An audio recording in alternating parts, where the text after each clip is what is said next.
Welcome to Bad Movies, Worst People. I'm Whitney. That's not how we do it. I know. It's not how we close do, to how we it's not do how it. anything is done here. We're not professional. Going rogue. Welcome back to MumMay. I'm so tired of the word MumMay. And this week, okay, we have angered the gods. I'm Derek. I'm my mom. I'm Jack. And this is Bad Movies. Worst people.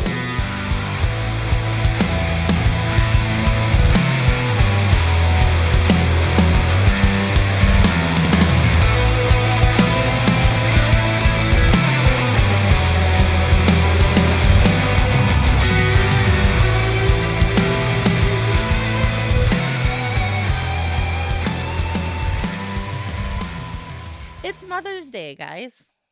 Mummy's Day? It's Mummy's Day. Mummy's Day is coming up. I think Mummy's Day has passed by the time this episode comes out. Oh. Don't well. tell people what we're doing. Here's a glimpse into the past, future. Now they know how the sausage is made. I did get permission from our patron Jeff, to say his name. There's a bartender that's pulling pints when they're in London, and it's Jeff's dad. Like, I don't know if it's actually his dad, but it is identical to what is, and we only get like a 1 second frame of him. I mean, his dad is a bartender. Exactly. I was just like, was your dad in London, perchance, in 2017? He once folded a bar towel into the shape of a penis for me. Look, I don't know. I can do the vaginas. I don't know Jeff's dad. We know but you can. I know his bar. He was not in London.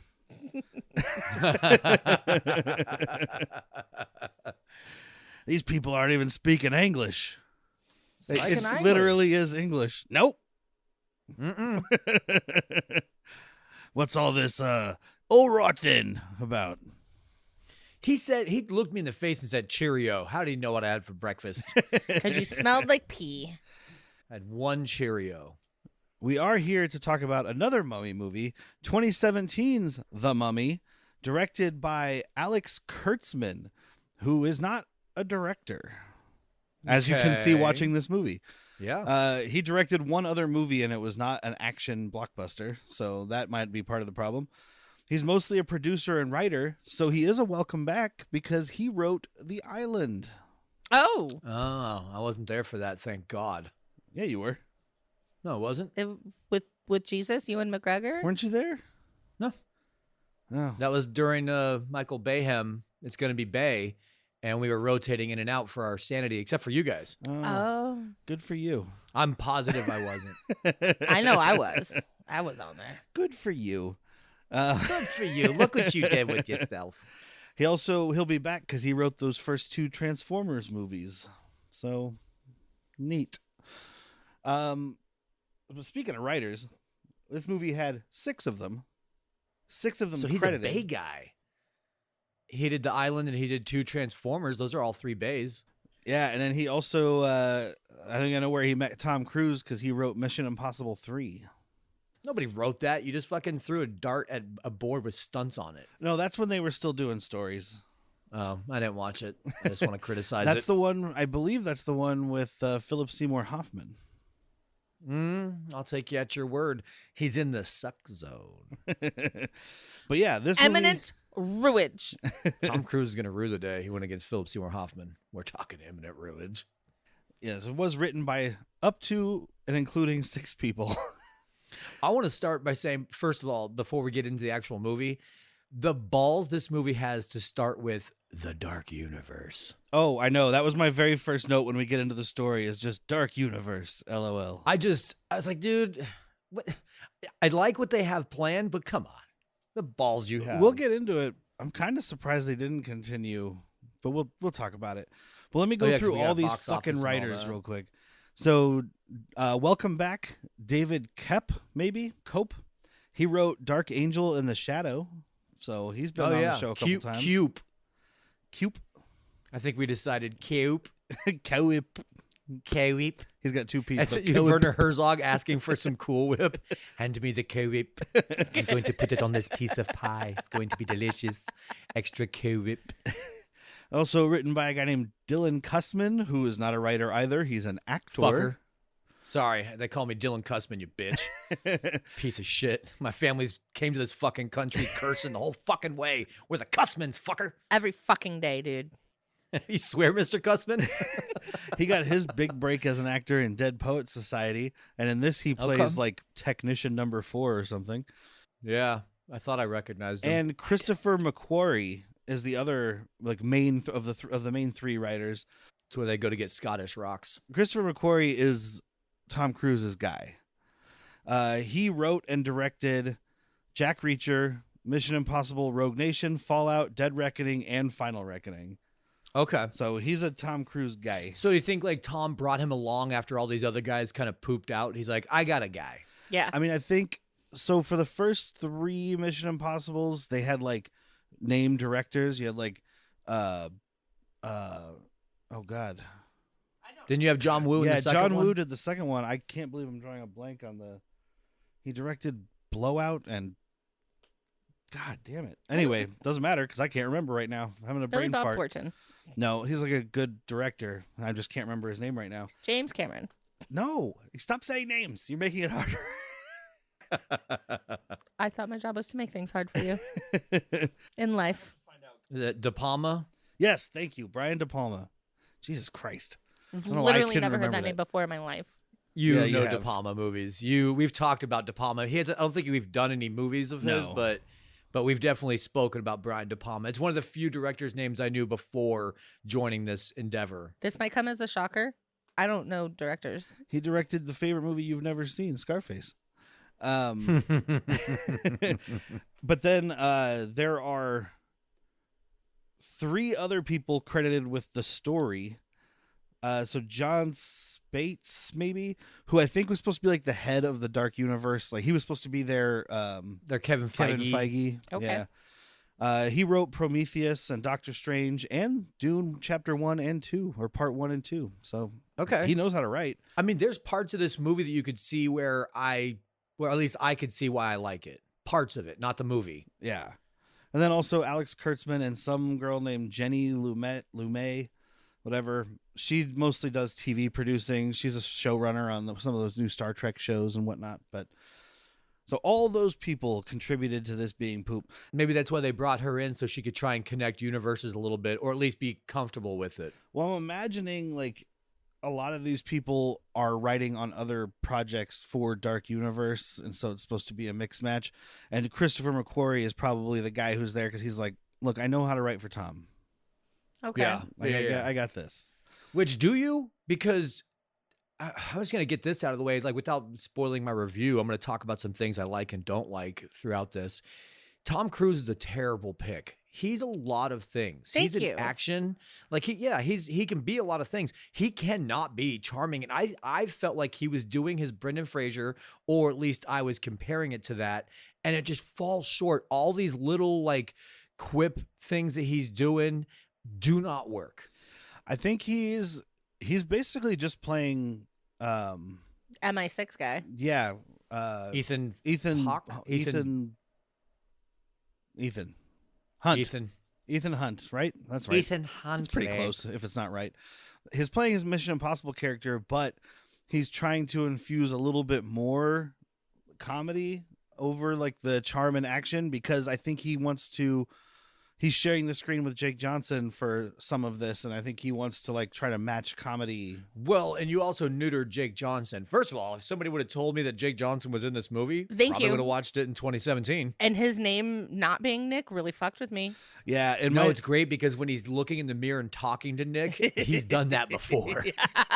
in my notes, I was writing down character names throughout the movie, except for Tom Cruise, because I started writing Nick, and then I just kept getting confused when I would read back, because I was like, wait, Jake Johnson?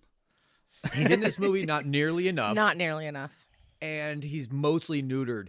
Like he at least is trying to get away from the Nick character from New Girl, and we need more of it. You don't subdue him. Well, have either of you guys seen American Werewolf in London? No. With you. Okay, a fantastic movie. Probably the best werewolf movie ever made. But this is that's the old one? Yes. Yeah. Yes, With sorry. the I guy thought that you were was gonna in Midnight Madness. Yes. Yes. I thought you were going to talk about some remake with Jake Johnson. I was like, nope, never. No, I just brought it up because this whole ghost zombie thing, talking to Tom Cruise throughout the movie, is straight up out of American Werewolf in London.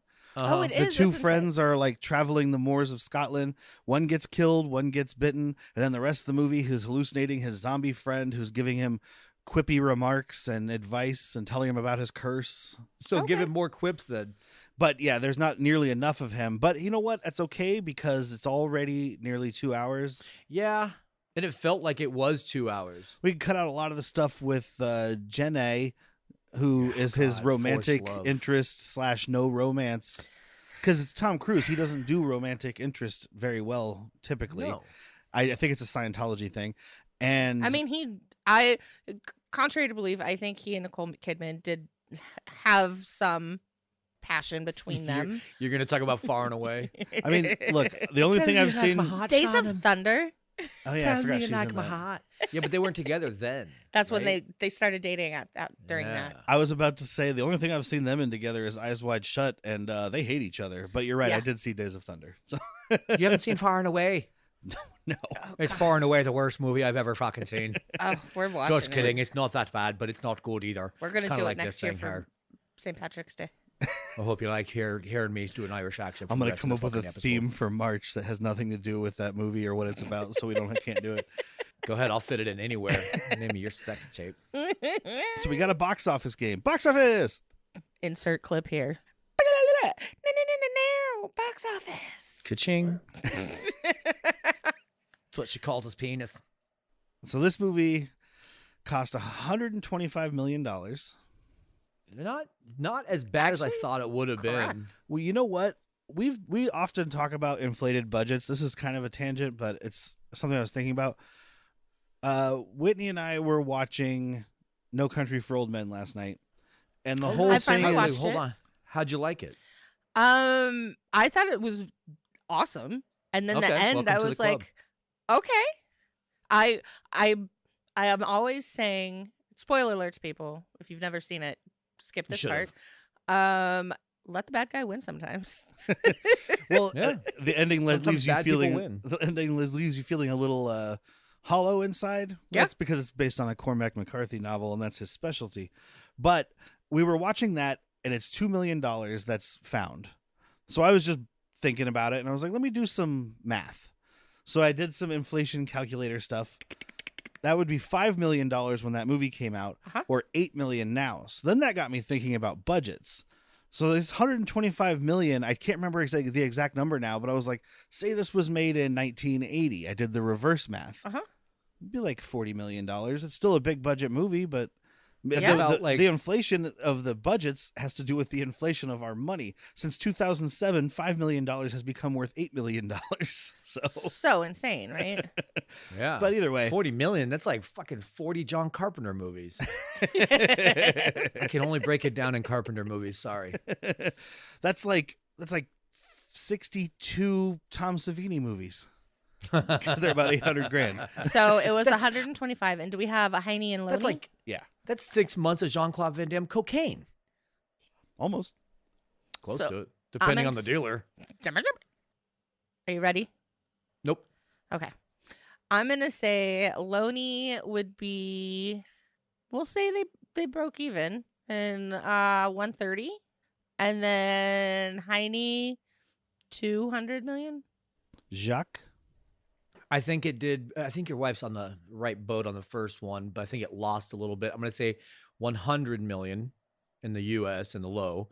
And in the high, I think it made money. I'm going to say like 350 mil. So pretty much an abject failure in America, in North America, 80.2 million. Okay. But no prizes awarded. 2017 worldwide box office, big time. Like this is when China is a huge part of this. You know, this is the height of Marvel. And it's Tom Cruise. $409.2 million. So I was kind of... So that's what you said, surprised it didn't make another one. Yeah, that's what I was like, okay, so it didn't get great critical reviews, as you can see by watching it. Got him. Like, that doesn't matter to money people. They don't give a shit if reviews were good. They give a shit if they made money. So it was a big failure in North America, but it made a ton of money worldwide. $409 million seems like enough to justify a continuing universe. Yeah. But maybe not, because then you've got big name actors in all these movies, and then you're mixing them together. So then when you have your big fucking Avengers Endgame Monster Squad movie, you've got, 5, 6, 7 huge actors. That movie's going to cost you $1 billion to make, and so maybe not. But I think we were fatigued at this point with all the. No, this was 2017. Universe. This is the height of connected universe. Yeah, we love a connected. We're upset if it doesn't connect. Yeah, that's why they were doing it, because they were like, look at Marvel's doing. Look at Disney over there just cranking. Look out what the DC's money. trying to do. And I think it just, I don't know, it just didn't appeal to people. It's not well put together. You hired a director who doesn't direct to direct your big debut of your super cool new universe, So there's another movie very similar in like number wise that I thought would have gotten a sequel. And again, it wasn't good. The World of Warcraft movie. Did you ever watch it? I did not. You don't really need to. It's neither great nor terrible. So it's just that straddle of like, I'm not bored enough to make fun of it kind of thing. I'm not enjoying it, but it did terrible in the US and killed in the fucking world market, mostly China. So I always thought they were going to get a sequel on that based on those numbers. I mean, there's probably some Chinese sequels. They'll be very similar to that fucking god-awful movie I slept through at your house. You get to be more specific. The one with Jackie Chan and Jackie Chan and Arnie. Yeah. Something with an iron mask. I think it was just Iron Mask. Iron Mask, yeah. That was bad enough to make fun of. That was also. I'm also pretty sure that movie was made with AI, and then they just had actors show up to do some green screen and then pop it in. But I would be shocked if you're not correct. But so this movie. Ooh, do we have alternate actors? I have one thing, but I inserted it into the thing to keep the flow more natural. I'm trying to get better at hosting a podcast here. We've only been doing it for 211 episodes, so don't fix what's not broken. One of these days it'll stick. Oh, we're so broken. People love us. It's fine. So we start England. Oh, so no alternate. Okay, never mind. I said it's in there somewhere. I don't know. It's in the fucking. I like how he did that to try and save time, but because you've had to ask twice now, it in fact added time by him trying to save time. And not saving time, just keeping the flow, and you broke it. That's what I do best. You flow breaker? I am a flow breaker. Just call you menopause. Well, isn't that what you call like in a river? Be like a big dike. I mean, so you're not wrong. Woo! Love you, Whitney. I love you too. But these English dudes are digging this cross-rail underground tube thing. Yeah, because they gotta make. First it has happen. to go to flashback of fucking 1100 England and show the end of the Crusades of them being buried with a rock and a gem, and then it cuts right to this. Oh, did they do that? I was not paying attention. Oh, yes. Yeah, because I thought to myself, I'm already missing stuff. Here's minutes we could cut off. Like literally, I watched it and I was like, okay, if they have a fucking flashback of the Crusader guys actually doing stuff, sure. Otherwise, you film this. Instead of having somebody do exposition like, oh, look, we found the tomb of the Templars where they must have been buried after their, the Crusades. They do that. So that's the thing. I didn't even see that scene, and I didn't lose anything. Yeah. Like, it's... all it's you for really people missed was it coming showed... into the theater late from getting their popcorn and sodas. Oh, because they were already doing assigned seating, so people don't want to show up until 5 minutes after. Yeah. But the only thing you really missed visually was them burying one of these guys with the kyber crystal that goes on the end of this blade. Oh, okay. It's a red kyber crystal too, guys. I love it. I don't know what this thing is they're using to dig this tunnel, but I hope they're real, because this is a terrifying, like, fucking turbine thing. Doctor Doom device. I'm pretty sure that we saw it in the labyrinth. Right behind this big blade is a couple goblins and a bicycle. Oh, look at Whitney's shirt. It's either that or it's the thing they use to get out from underground in Teenage Mutant Ninja Turtles that Shredder and Krang use. Oh, yeah. drill. I mean, it's kind of like the drill from the core. Those two have the point. This is just a circle. Yeah, that's what I mean. This one's crazy because it's just like a fan that grinds things down. It's like it's like it does exist. It's a tunnel digger, guys. It's like, and this is probably going to be lost on you guys, but a fan will appreciate this probably.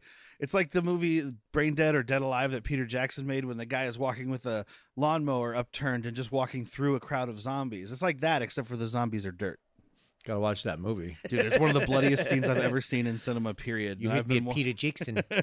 I've got it on my Plex server. Let's check it out. All right. But yeah, so they dig this thing. They find this tomb. It's full of all these crusaders.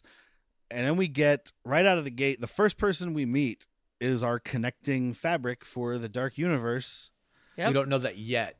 No, but we see him, don't we? Or do we just hear him? No, I think, we see him. We see him because he walks up and one of the guys like, who the fuck? Gerard He's like, get Butler. Out. Like, take all he never says his name at this point. Exactly. But he's like, take all your people. We run this dig now. It's Russell Crowe. Russell Crowe. I've got him straight now because Russell Crowe has started doing good movies and Gerard Butler has continued doing hot trash. So now I can get these guys straightened out. Yeah, you said that the other day, or not the other day, on one of the episodes about Gerard Butler. Like, when has he ever done a good movie? And I'm like, fuck, like he does movies I like. Doesn't mean they're good. Like Reign of Fire, which he's barely in. Isn't he in Geostorm? He is. Yeah, Geostorm. But that's terrible.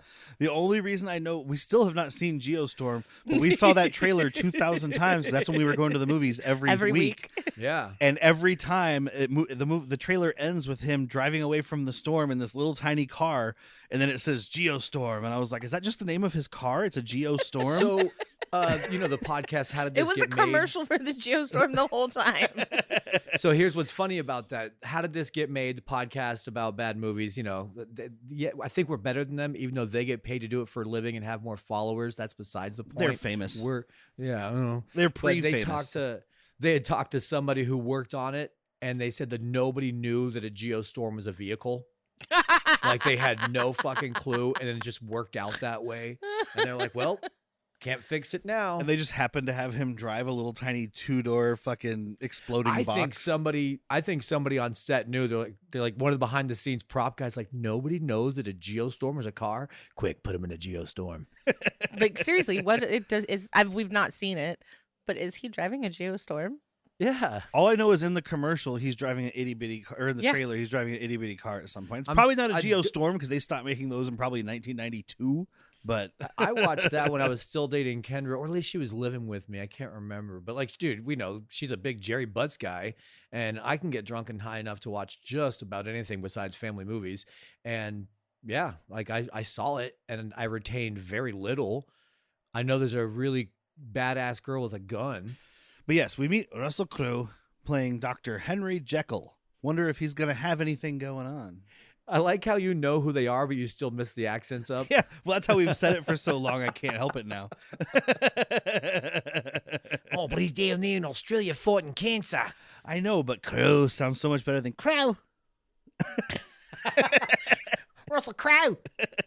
Blimey, my last name's Crowe. I could go along with Gerard Butler and Russell Crowe forever. I do like that. That's better. I try to keep it straight, guys. I really did. Look, Butler fits an Australian accent so much better. But yes. So here's where I have some alternate actors for you. Okay. Instead of Russie Crowe's? Yeah, there were a few people who were considered to play Dr. Jekyll. One of them actually ended up getting cast to play Frankenstein's monster in the sequel that was going to come out called Bride of Frankenstein that never happened. That was going to be their first one. Hugh Lowry. Well, this will be fresh in your brain, wife. The one who got picked to be the monster. We just watched him in a movie last night. Oh, Javier Bardem. He would be an amazing Frankenstein's monster. Yeah, perfect. God, wouldn't he? Oh. Especially after watching that. Think back to Perdita Durango. Just give him that haircut, but make him undead. I was like, oh my God. Last night I kept thinking like, does that mean Rosie Perez's bride? Javier Bardem has had the wildest hairstyles in all of the movies. Oh, we made fun of his hair on Perdita Durango, but that hair he's got in that fucking No Country, like he's so scary you wouldn't make fun of him to his face, but he just looks like Will from Stranger Things. Yeah. It's the scariest version of berries and cream. I'm a fan who likes berries and cream. Excuse me, did you say berries and scream? It looks like Will from Stranger Things in the later seasons when he's growing up and he's kind of buff, but he's still got the little fucking bowl cut going on. Like he got it cut with a Flowbee. You're right, though. You wouldn't make fun of his face, like to his face. Like, carry on, sir. You look great today. My God, it's terrifying. Love your hair. Love what you've done with the hair. So we've got 3 other people that were considered. One of them is a TV actor who became Dr. Jekyll. For Dr. Jekyll. One of them is a TV actor who became a movie actor. 2 of these guys were actually in Chris Nolan Batman movies. We got Liam Neeson's. No, one of them's a not major character. One of them's barely in it, and one of them is a major character in the third one. Ken Watanabe. No, we had Joseph Gordon-Levitt, who played Robin. I forgot he was in. Good call. Good call. And then Tom Hardy. Tom Hardy's Mr. Hyde would have been a lot more terrifying. I mean, it's barely in this movie, but Tom Hardy's Mr. Hyde, for one, he's already got an English accent. He's not faking it. And I mean, Australian is really close to English, guys. But it's like the Alabama fight of you. England. The whole country's going to fight you. It's like the southern accent of England. It's because it was their fucking prison. I know. The whole continent mad at you now. But like Tom Hardy It's could just fine. go between like, he could do like his Bronson voice for Dr. Jekyll and then his Bane voice for Mr. Hyde. Oh my gosh. Or even like, did you ever No. watch Peaky Blinders? I was gonna say Peaky No. Blinders, Alfie Solomon. no. Oh, What was dude. the Bike Riders? Did that fucking Oh, yeah, but he's from voice. Chicago. Yeah. Dude, yeah, but I loved that. You know what I say? Just fucking burn the whole place down. England over here, they ain't got a fucking hot dog, so I'm going to fucking burn the place down. I do like the way Russell Crowe handled it, going like the proper like English for Dr. Jekyll and then like a Cockney for Cockney. Mr. Hyde. Yeah. But like Tom Hardy doing like English, any form of like an English accent for Dr. Jekyll and then just going straight Bane for Mr. Hyde would have been very funny. Oh, yeah. Like no accent at all, just hello. I'm here to get injected with 4 needles at once because I haven't figured out how to put it all in one. Oh, nice to meet you, mummer. And then the last alternate is Jack's favorite actor from Jupiter Ascending that he just watched. Oh, Eddie Redmayne? God, it's like he's cosplaying as a piece of beef jerky. Like every movie, he don't just know like who you're talking about. He I only remember he played Bruce Stephen Willis and Hawking. Channing Yeah, Tatum. he played Stephen Hawking in that Stephen Hawking just movie. imagine somebody took Martin Short, stretched him out, and then just hit him with a dehydrator real quick. Sucked the moisture out of that man. He looks like he got kissed by a mummy. Oh, he's magical mystical beasts of Mythosaria or whatever. Oh yeah, he's in the Way off in the end. You had it. You really stumbled in the middle, and you fell off a cliff at the end. Well, she got the word beasts. Exactly. Magical beasts. And where to find them. I don't know where you Okay. got the bridge to Terabithia shit. He's probably in that too. Mesopotamia. Yeah, but he just looks like an advertisement for lip balm all the time. All the time. He would have been awful. I can't see him as an action star. That he was like No. he was the weakest point of Jupiter Ascending, which is saying something. 100% correct on that. Which you saw that twice because you saw it. I in own it theaters, on fucking 4K. I and then like you that took Me garbage. to see. I just watched it. I like that piece of shit movie. Like I like the fucking Wachowskis, even when they're doing dumb horse shit. I don't know. I mean, it's a ridiculous movie that I enjoy. Is it a good movie? Meh, probably No. not. We'll discuss it one day. Yeah, we will. We'll have to do we could do a Wachowski month because we can talk about Oh, Speed yeah. Racer. And we could talk Speed about Racer. Matrix. Oh, but which one do we pick for Patreon? Obviously Matrix. Matrix. I'm just kidding. I'll fucking kill you. But yeah, he's there to take over the site, and he's got like the poetic narration of the movie and Yes. speaking because he's like, the tomb reveals antiquities of the darkest secrets or whatever. Death is just another doorway. And we see a flashback. We meet who's going to be the mummy, Amanette, played by Sophia Boutella. I love her. I am very much in love with this woman. Jack and I have a date with her every Sunday night. Yeah, she's in Rogue Heroes, and you get in season 1, you get to see her nerps. Just saying. More than this movie gives you. Although, isn't she also in one of those Star Trek Abrams ones? I think she is. She might be. I recognize her from. She was in that Nick Cage movie, Prisoners of the Ghostland. Testicles! That one. That's right. And she's also in my favorite episode of the Guillermo del Toro Cabinet of Curiosities. Okay. It's called The Viewing. It's the one directed by Panos Cosmatos, and it stars her. She's one of the main people, and then Peter Weller is like this cult leader dude who invites all these people to his house, and then like it's a crazy episode. It's my favorite one. But no, she's terrific, dude. She's stunning, and I really like that she's got the proper look and feel for this sexy mummy. Oh my gosh, yes. I mean, she looks good. Like, I will complain though. Why are we doing so much CG when she's in between? Like, I understand when she's a fucking like an actual mummy. Sure, we got to do CG, but when she's cut ahead to when she's all chained up with mercury being pumped into her, they still have a lot of her CG. You could do a nice in between, put some boils and some missing skin on her face with practical effects because it looks like shit. Yeah, the thing that bothered me the most is like, because they have her still partially crumbly because she's at like 3/4 regenerated or whatever. And they have like part of her nostril missing, and it's like this really bad jagged CG thing.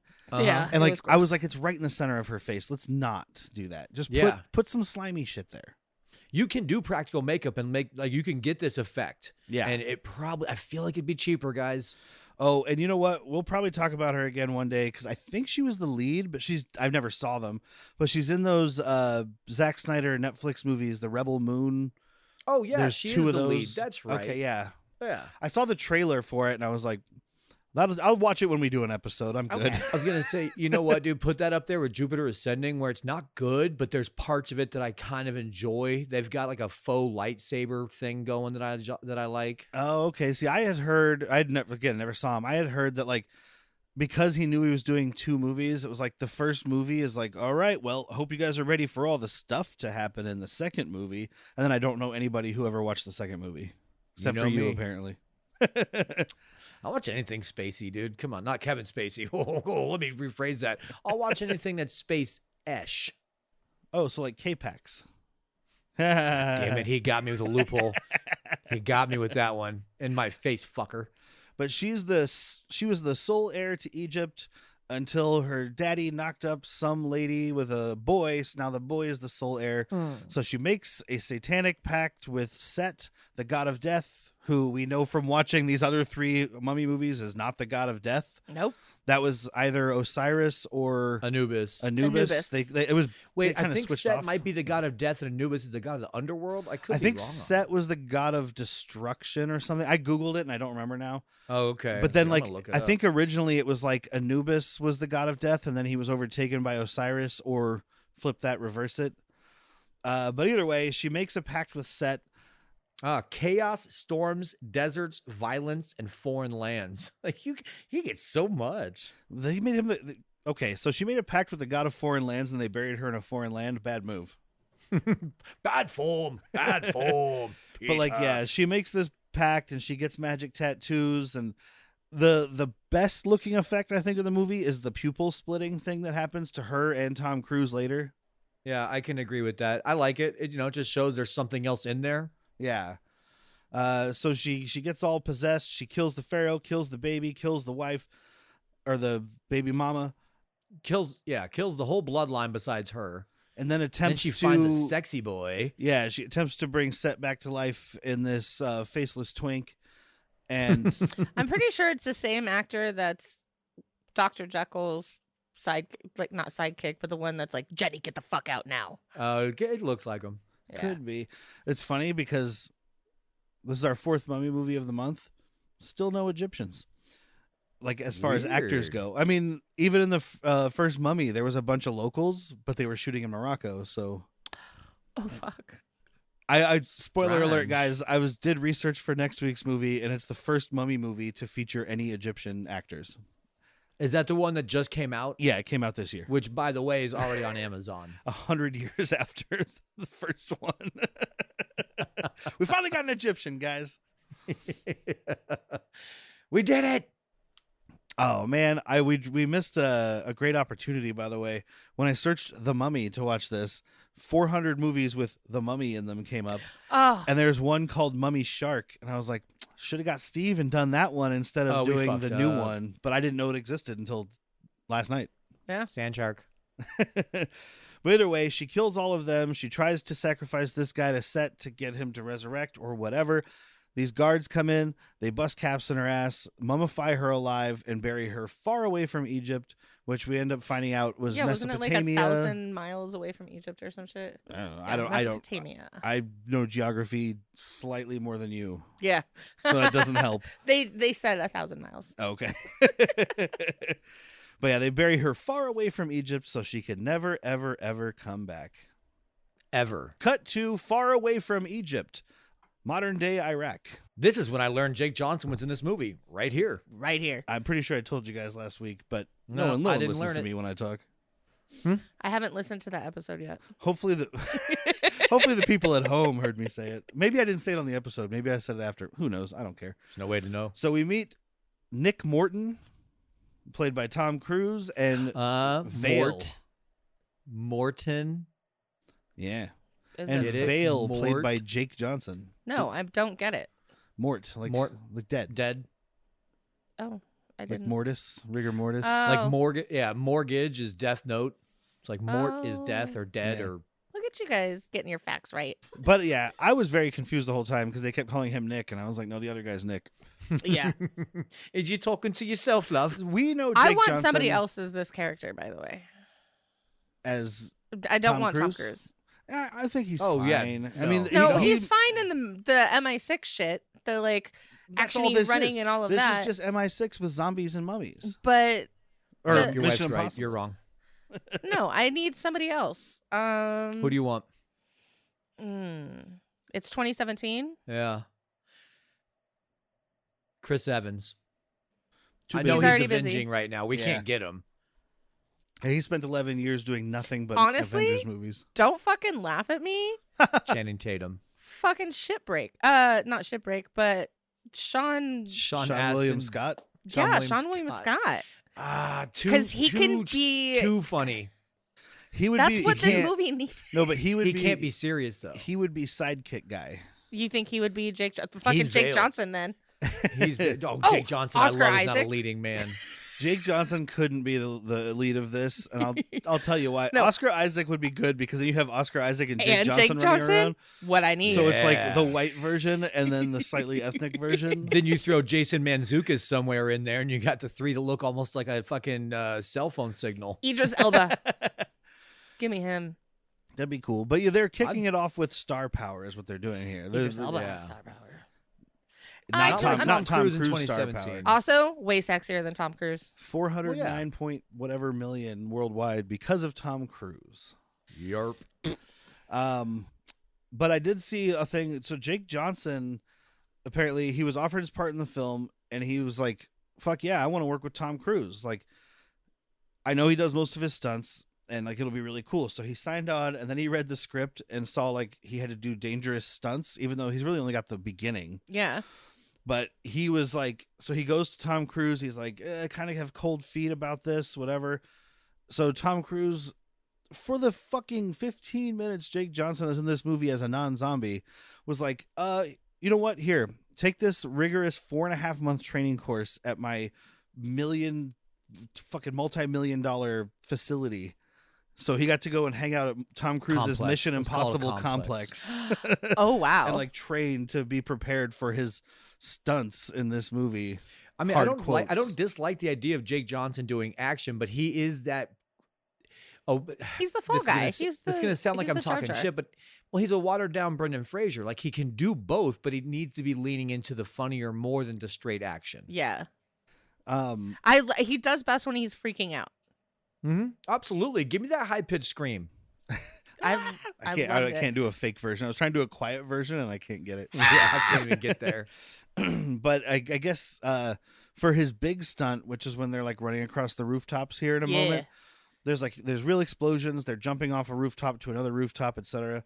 he went to Tom Cruise and he was just, and they did it without safety nets or harnesses or anything. So he went to Tom Cruise and he was like, I've got like kids and shit. Like, I'm kind of worried that something bad's going to happen. What if I fall off? And Tom Cruise apparently just looked at him and went, don't fall off. Yeah, easy, dude. What a Tom Cruise answer. Have you heard of my religion? Scientology. Don't worry, we can replace your kids. No, that wasn't my concern. My God. No, I'm worried about my kids not having a dad. We can replace that too. Your kids now belong to Scientology. They're here at this village in Iraq in the midst of our 20-year war over there. Like, okay, we're going to sneak in. We're going to liberate some antiquities. We're not tomb raiders. We're liberating antiquities. Yep. And then selling They're them for supposed profit. to be recon for the military, but they are definitely doing their own tomb raiding. Yeah, I do like right away. Jake Johnson's like, let's call in an airstrike. And he's like, we're not calling it an airstrike. He goes, how about a little airstrike? Did you call anything in today? I called in a few airstrikes, a few little airstrikes. And we get a line from Tom Cruise that kind of goes hand in hand with every other movie we've done this month, because Jake Johnson's like, there's supposed to be curses and shit, and he's like, around here, curse is just another word for treasure, man. It's cursed. It's cursed. It's cursed. That's cursed. This cursed. Your dick is cursed. It's called syphilis. Tom Cruise is cursed. So we will slip in and slip out, like always. Hard cut to Under fire. full-on firefight. Yeah. Yeah. It was a firefight. Like, there's moments that work, and there's ideas that could work, but it's just not overall not well executed. Because that actually made me chuckle to myself. I was watching it. We watched it separately, and I was like, it's like, we'll slip in, slip out, just like always. Cut to blah, blah, blah, blah, blah. And I was like, See, there's a lot of this. It reminds me of a rehashing of the OG Mummy, and that kind of cut and charm is working for me. Yes. I mean, we do get like I caught 2 callbacks to the original Mummy. Oh, I mean, yeah. we literally have the Book of Death in this. Uh-huh. Yes. Book of Death, Which gives and life. The face in the Or is it the Book sand. of Life that we see that gives death? What's the gold one? The gold one was the Book of Life, right? Yes. Yes. That's the one that gives death. We find out in the 2nd or 3rd or 9th one, whatever we did. But like they're pinned down, so Jake Johnson still goes ahead and calls in an airstrike. And it saves them because it's a very precise airstrike, just like every American military airstrike. Well, see, but now we got drones, and we got a bunch of kids that were fucking raised on GTA playing drones with their PlayStation controllers. They're good, dude. They're out there fucking poning noobs, bro. The kids who are the best are the ones that are still using their dad's old computer and playing Flight Simulator, Right. with like the joystick and shit. Oh, dude, let's get a rip and chat for these guys, man. Just bomb the fuck out of them. But it saves them, but it opens up this big pit in the ground, so the building they're on collapses, and they fall into the pit, and oh, look, it's a big tomb of Haram, cursed. or whatever he says. And this is where Jenny shows up. Yeah, well, we meet Colonel Greenway, played by Courtney B. Vance. I love me some Courtney B. Vance, by the way. What do He's you a know him from? NCIS. Oh, NCIS. okay. Because I was looking at his movies, and I was like, I've seen some of these, but I know his name, but I didn't That's know exactly why. how I felt. I thought he was a welcome back. Well, he's a we'll see you in the future, because he's in that Beyond the Law movie apparently with Charlie Sheen, the one where Charlie Sheen is playing Steven Seagal playing a biker undercover. It's stone cold watered down. Yeah, it's Charlie Sheen playing Seagal playing Brian Bosworth in Stone Cold. Mm-hmm. Without Lance Henriksen, but it does have Leon Rippey. Add shitty ice so it melts really fast. He's also have you seen Isle of Dogs, the Wes Anderson? Oh yeah. He's the narrator in that. Okay. Oh, he's That's not why me. I think that's the main thing. I was like, that. I know his voice. I had to look it up, but I was like, I know his name and I know his voice, but I don't recognize his face, and I think that's why. I'm incorrect. It's not Nicholas Law. It's a different person on Nicholas Law. Oh. But he is in the newer Percy Jackson shows that I was super obsessed with, because I was like, oh my God, it's actually really close to the book. He's also in Dangerous Minds, The Hunt for Red October, and Space Cowboys. I saw Hunt for Red October on there, but he's like, He would have been like ensign number 4. yeah, nameless ensign or whatever. Oh, he's in so much. And then he voices Cobra in the new live action Lilo and Stitch All right. instead of Ingrams. And like he's in charge of them, and they're like, oh well, we were only here because we thought there was hostages. Yeah, But turns out all the civilians are gone. Weird. By the time we got here, then a firefight happened, and you guys saved us, and yeah. Oh, hi, Jenny. And then I love that he's just like, or, hear me out, maybe we have 2 long-range recon guys who are just trying to liberate antiquities. Like, No. What? And just staying a step ahead of everybody else, and so they cover your tracks. And then we meet Jenny, played by Annabelle Wallace. I've never seen her before. Jack has, because she's in Peaky Blinders. Oh. Who's she in Peaky Blinders? But apparently that's why, like, Tom Cruise told her to try out because he had seen Peaky Blinders, or he told them to try her out or whatever. She looks like Beth from Yellowstone. I would have liked Beth better than her. But she's she Duh. does some horror stuff. She's in she does some of the James Wan horror stuff. Like, she was in that Malignant movie that came out a couple years ago that looked cool, but I didn't see. And apparently she's also one of the leads in Annabelle, and her name is Annabelle, so it makes me laugh. Well, we know Whitney hasn't seen Annabelle. Yeah, so. I'll never see Annabelle because Whitney's afraid of monsters or dolls. Same thing.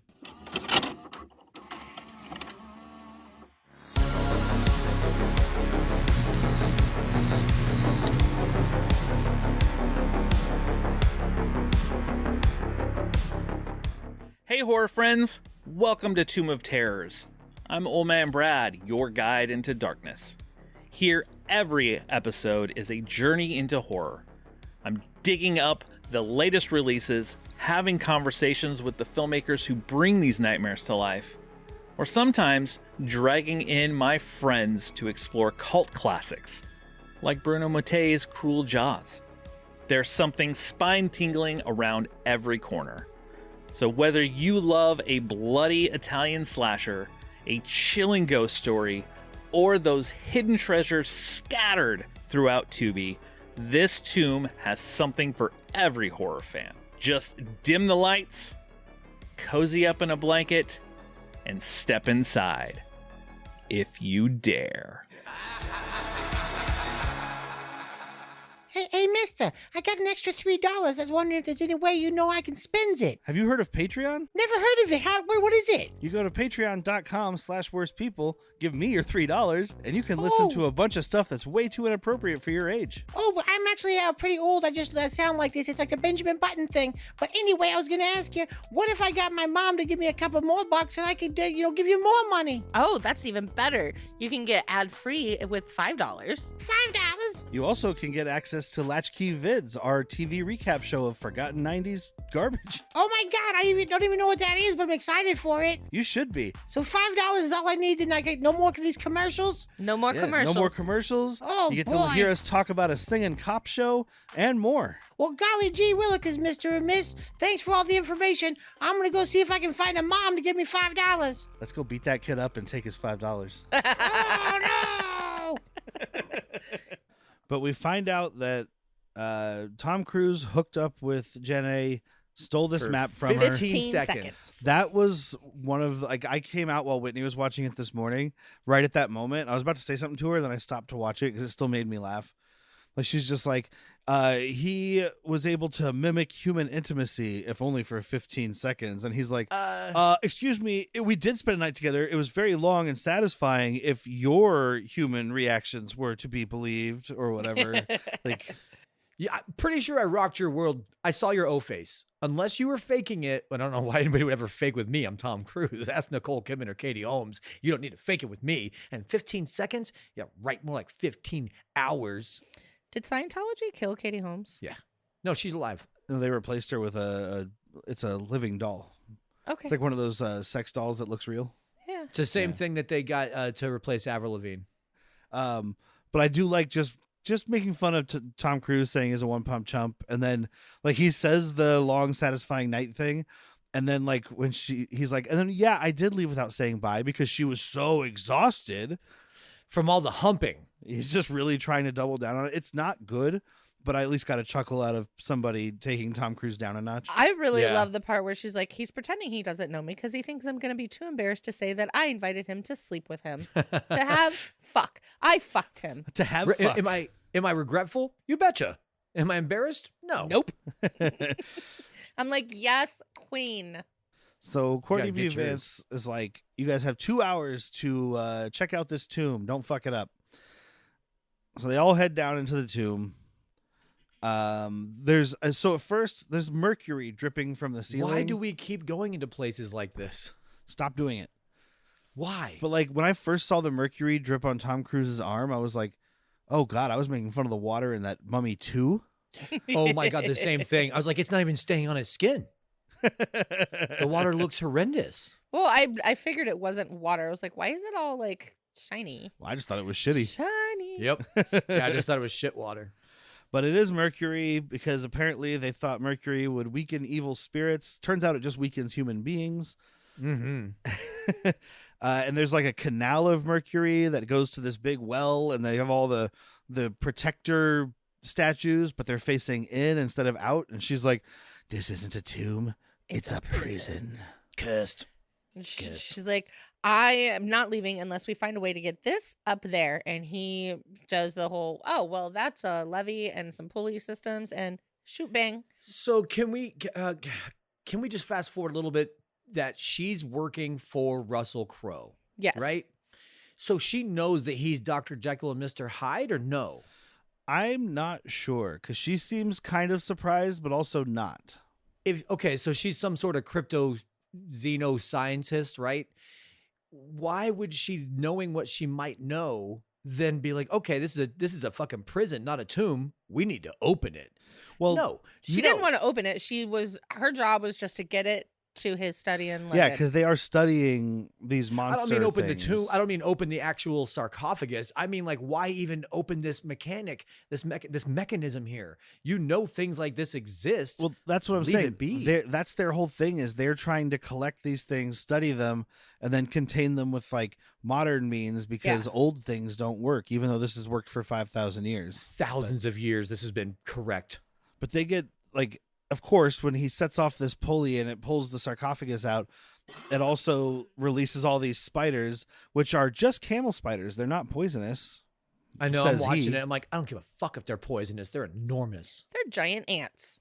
Yeah. Yeah, at first I wasn't sure if these were giant ants or some kind of spider because like they show a bunch of them, so I couldn't count legs. They were segmented. So there's video of people like these. They look like in the desert. This is real life now. They look like they chase you, but they're trying to get into your shadow to cool down.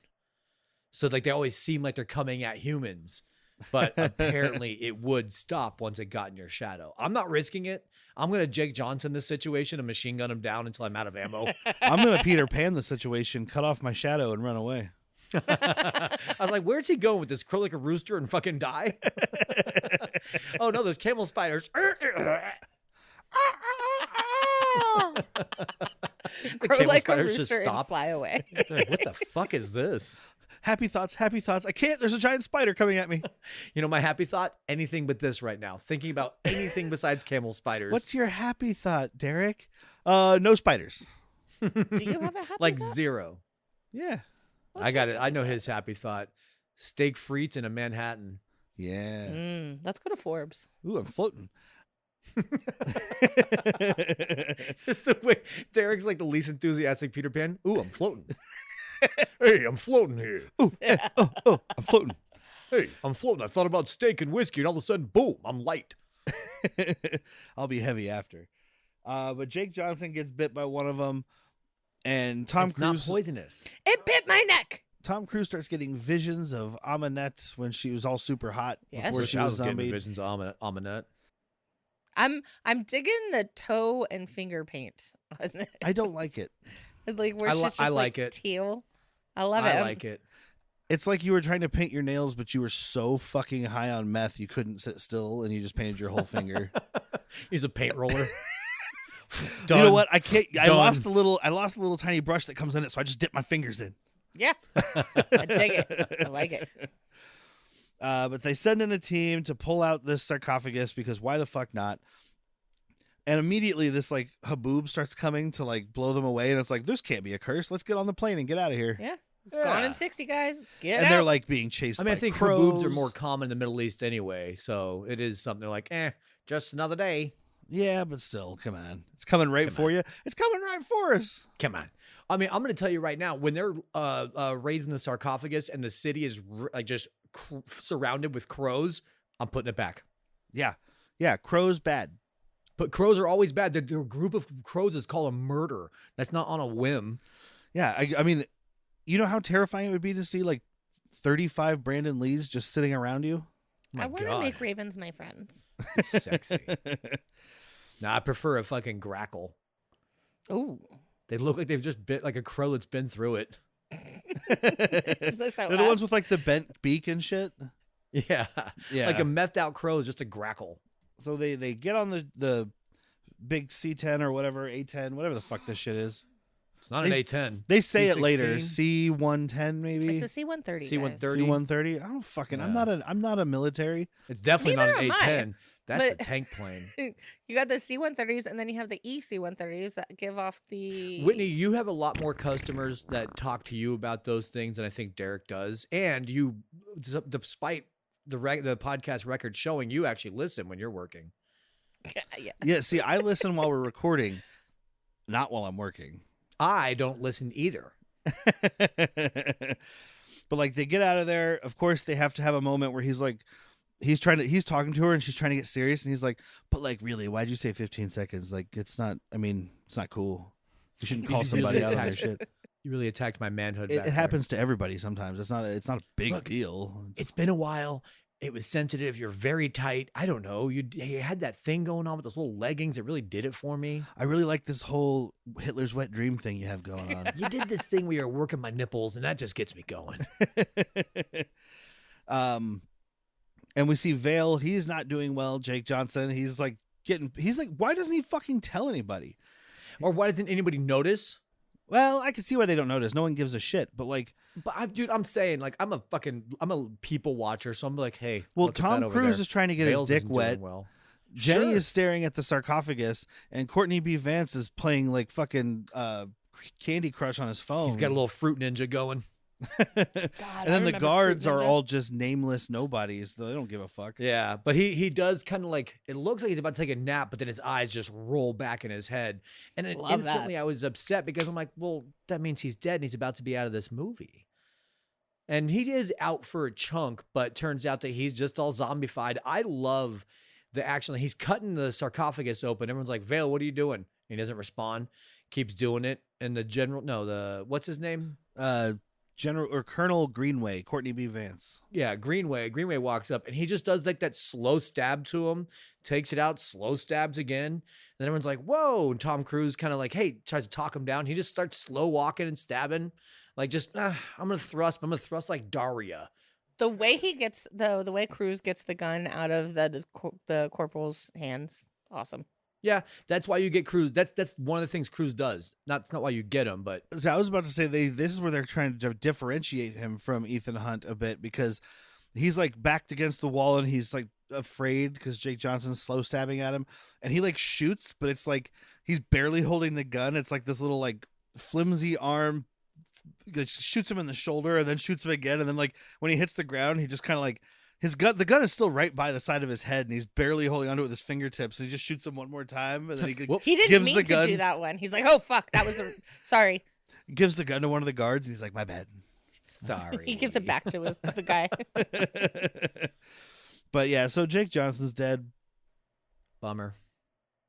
Now we got an engine going out. Yeah, one engine goes out, and like We go don't up know to why yet. see what's going on in the cabin, and a bird hits the cockpit, and then you just see the swarm of birds coming, and it's like, well, that's not good.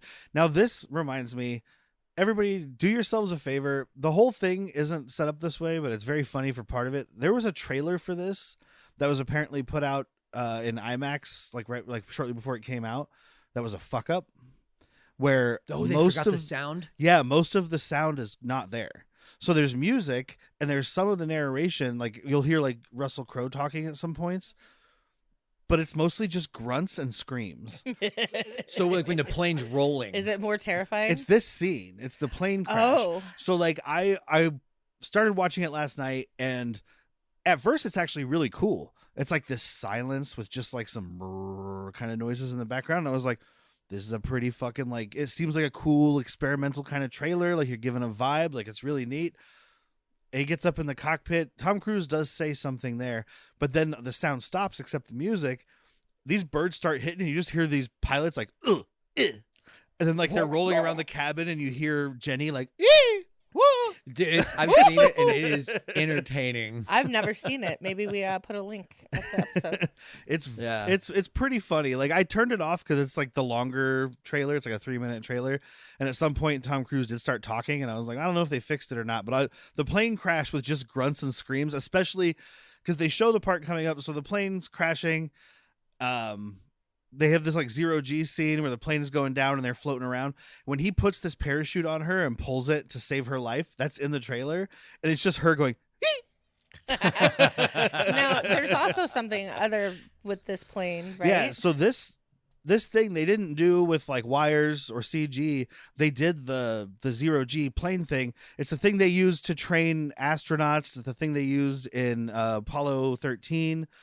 And they did it in that, is it OK Go that does the fucking crazy music videos where like the plane goes up and then goes down really fast and then goes up. And they had to do this like 64 times to get this shot because you have a limited amount of time when the plane is going whoop, whoop, whoop. Line.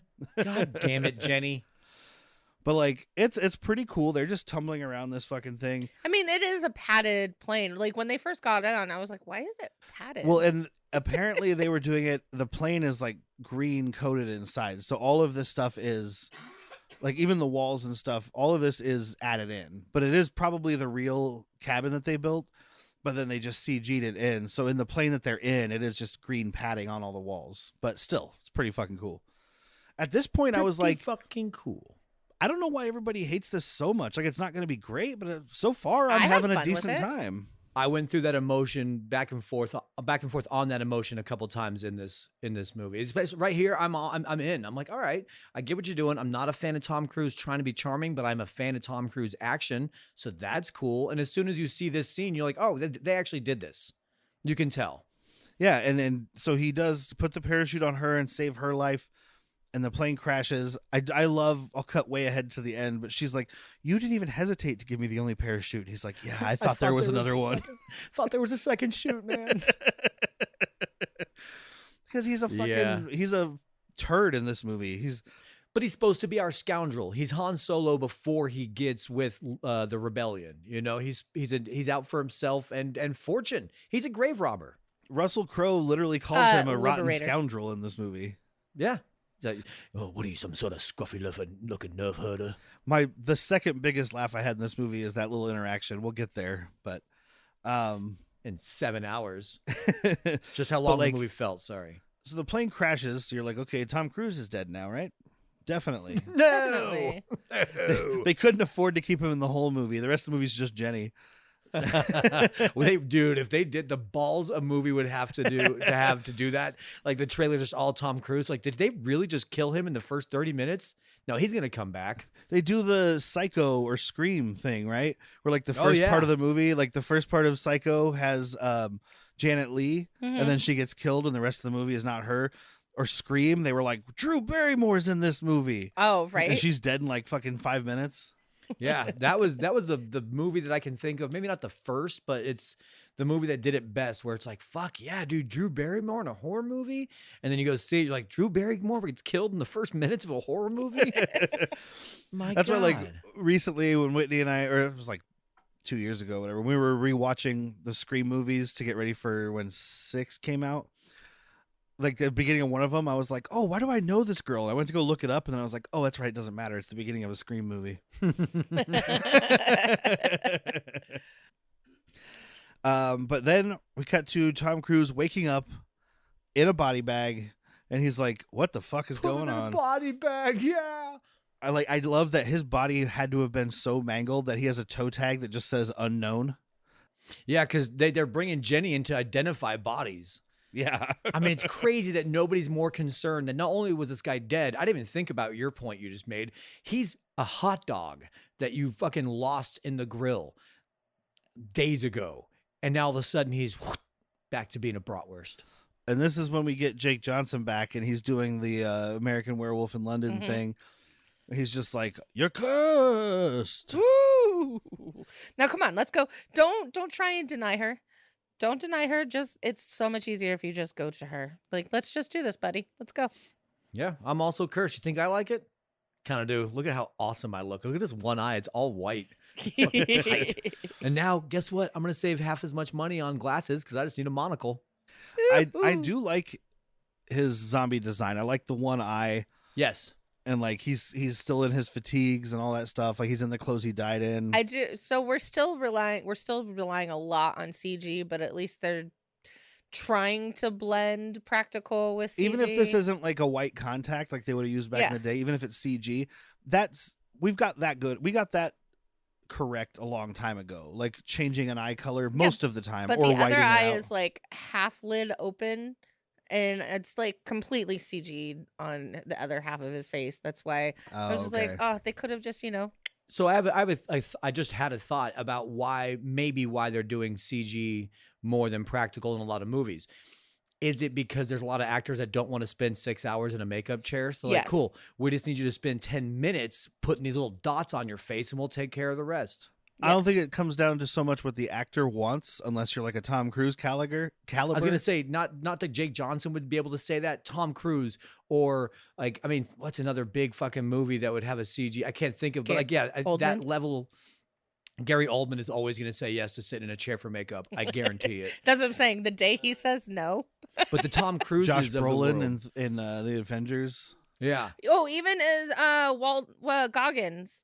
Like, so they did a wonderful job. That's a lot bunch of of that is though, practical. He does have like a green tape on his nose. They have to do the nose because it's hollow. And we're talking about Fallout. But that's amazing. And Walton Goggins is getting that star power now, but he still is. I mean, I guess I'm just more thinking the Cruise level actors. I don't think it comes down to what the actor wants so much as they're like, instead of having this guy come in 4 hours, 6 hours early to get makeup and then have a 12-hour day of shooting, they have him come in for 40 minutes to prep them, and then they have their 12-hour day of shooting. It's this new generation of movie stars. Well, it's just saving money. I don't think it's the star. I think it's the studio being like, it's cheaper.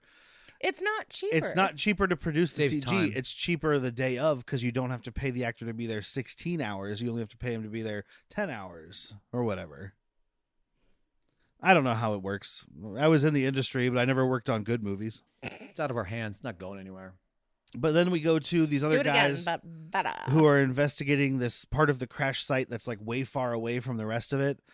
And like, this is where one of them finds the sarcophagus and it's open. And of course, there's a bunch of fucking crows around, but this is England. So they're like, oh, there's always crows around. They're always looking at us saying, caw, caw. Just another fucking dreary day surrounded by murder crows, you know? It's like I always said to me mom, if it ain't murder, it ain't business. All I know is I'm coming back here later to make some pie. Right. Murder pie. 10 and 20 blackbirds baked into pie. Exactly. When the pie was open, the bird began to sing. Wasn't that the dainty delicious supper for the king? Sorry, I can't start it and not finish it. It's like Cartman with Come Sail Away. Come sail away, come sail away, come sail away with me. Yes. God damn it, you prick. Come on, kill it. Just like the Brendan Fraser mummy movies, the decrepit ass mummy comes out and starts sucking the life out of these dudes to get more Stupid sexy mummy. in whatever, real, full. But Flesh. unlike that, she sucks the life out of them and then brings them back to life as zombie goons. I kind of like that take. So I do want to say the one thing this has above every other mummy movie we've talked about so far, Mummification.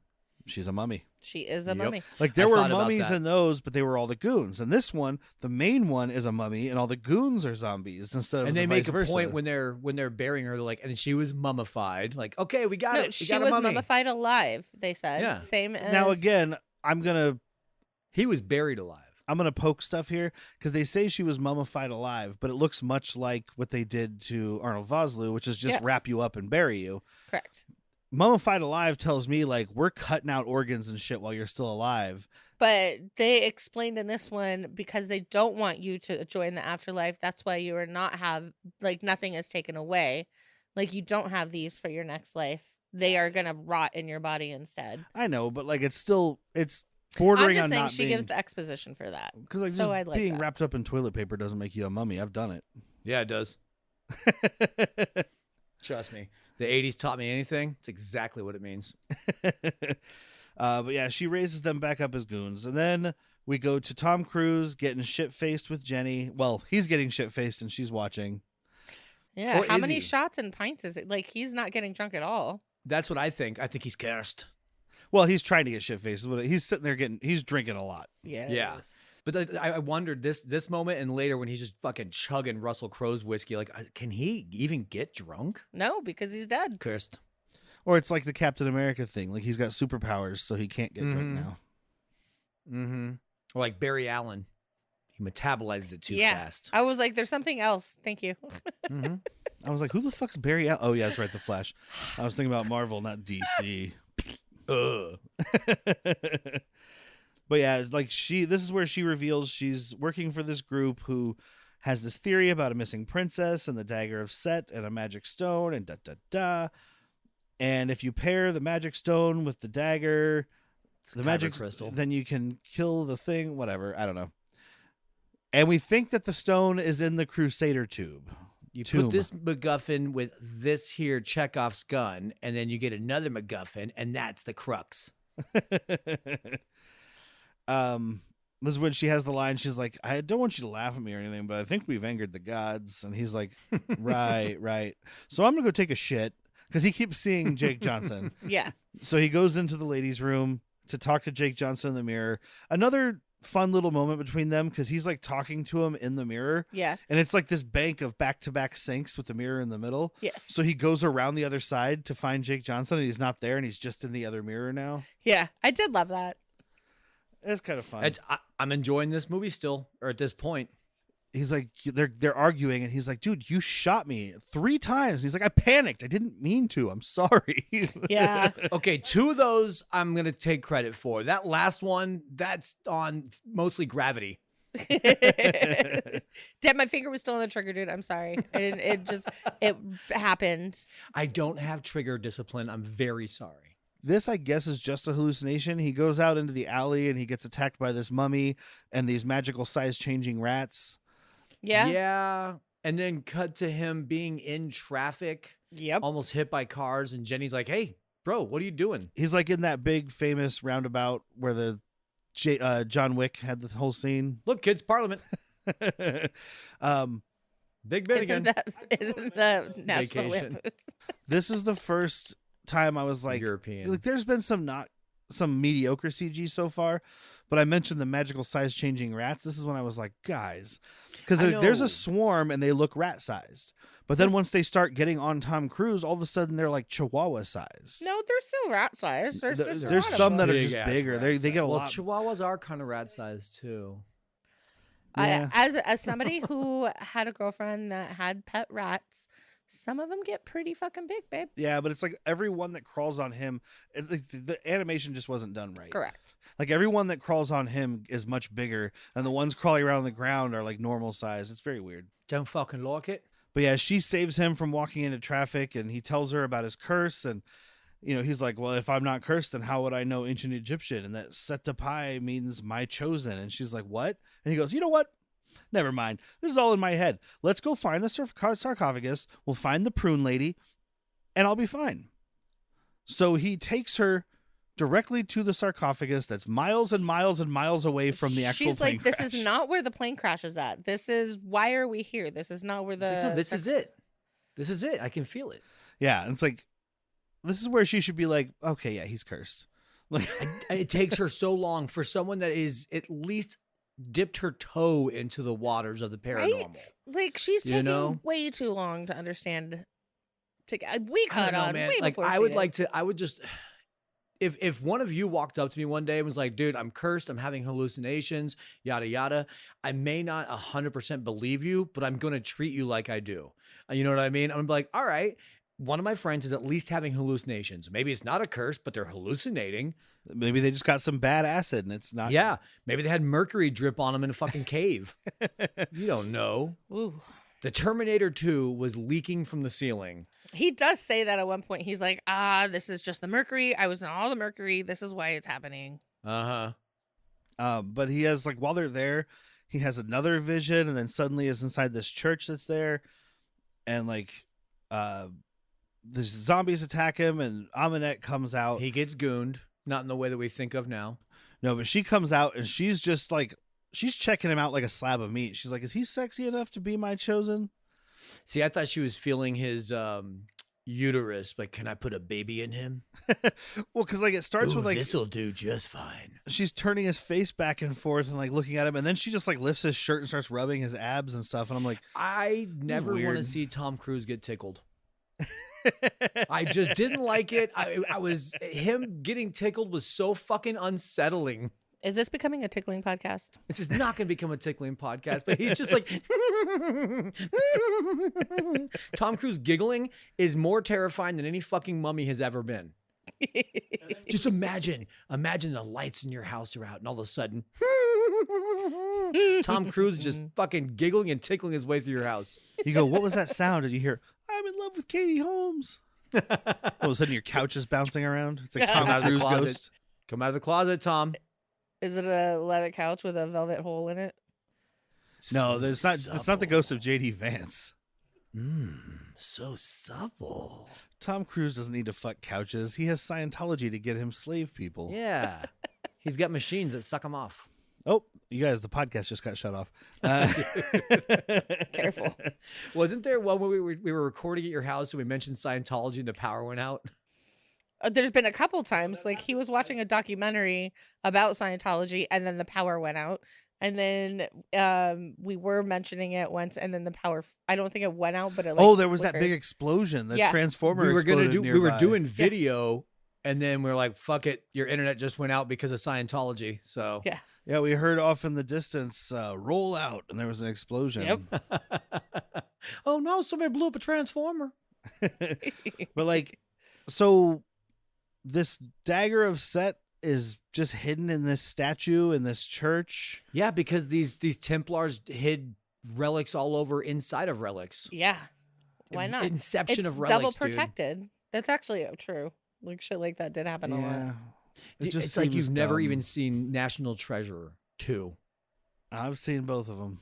All right, well, I've seen good. all three of them, including the one that doesn't exist. It's on its way. That's what I Getting keep worked saying. on right now. No, it's got like schedules and stuff now. Let me see a trailer. I don't That's want to Nick see Cage. the trailer. It's happening. This is where Jenny finally believes him because she walks in. This is like a parent walking in on a kid jerking off. Like she walks in and there's just all these zombies holding him down and this sexy mummy lady sitting on his chest. And she's He's like, just will like, you leave? I I really actually enjoyed this where he was like, Jenny. She's like, what? He's like, run. I got a mummy straddling me and a bunch of goons surrounding me. You run. Go. Jenny, go running. This is I mean, it's a double down for the people who didn't get it, but it's a nice way to show that Aminette is directing him because like they get in this ambulance to get away. Yeah. And he's arguing with her and he's like, no, there's a freeway over here. I know it. And she's like, she's controlling you by your mind. And he's like, no, she's not. And then She's looks not up in my and fucking they brain. have pulled back into the church. And he's like, all right, she's in my brain. Why did they not trade places driving? Right? Yeah, I thought the same thing. Like right here is when you go, I can't be trusted. You know what? Because women can't drive. It's a Scientology thing. Forgot about that. Yeah. They don't allow it to happen. Yeah. We do get a part coming up here because they get the ambo crashes, they get out and he starts coming at the mummy with like a big stick and Jay's like, fuck her up, dude. Hell yeah, Tom Cruise, fuck her up.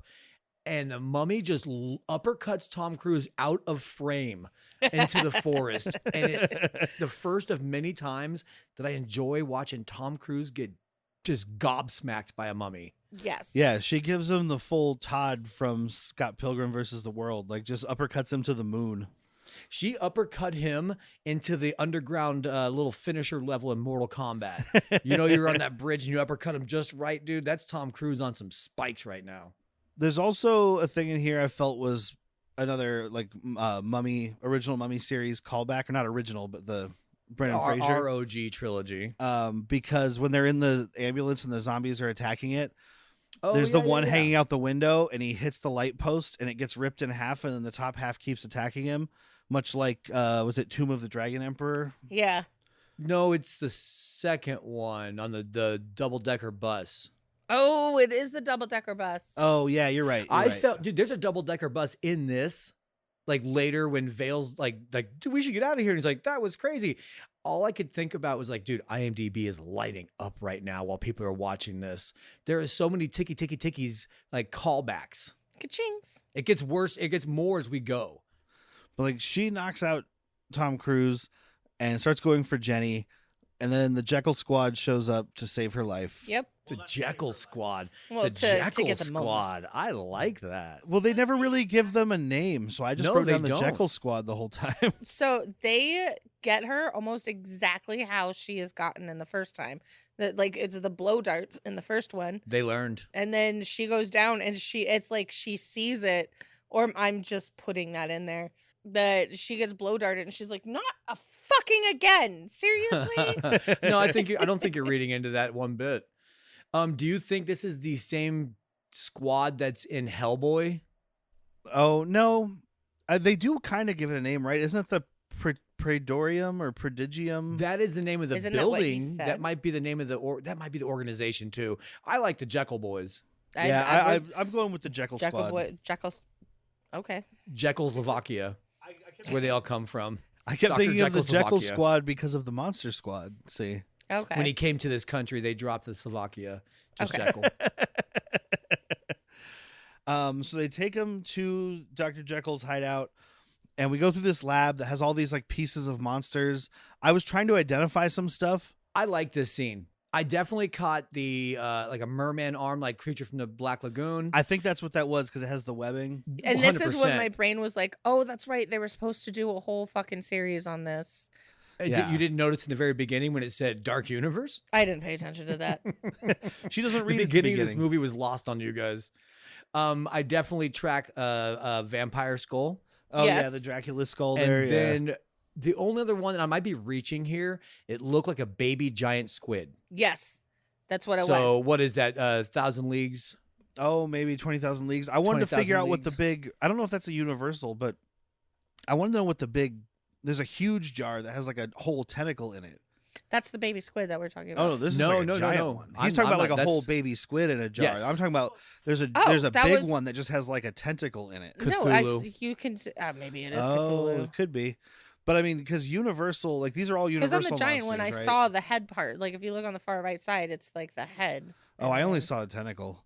But either way, like I definitely saw the creature from the Black Lagoon hand And a vampire skull. and the vampire Vampire, yeah. skull. They really focus on the vampire like a skull. lot of foreshadowing. If this Yeah. if this universe carried on, I would have paused it right here and given me a Star Wars dive, like Star Wars-esque dive on everything. But I was like, I don't care because you don't.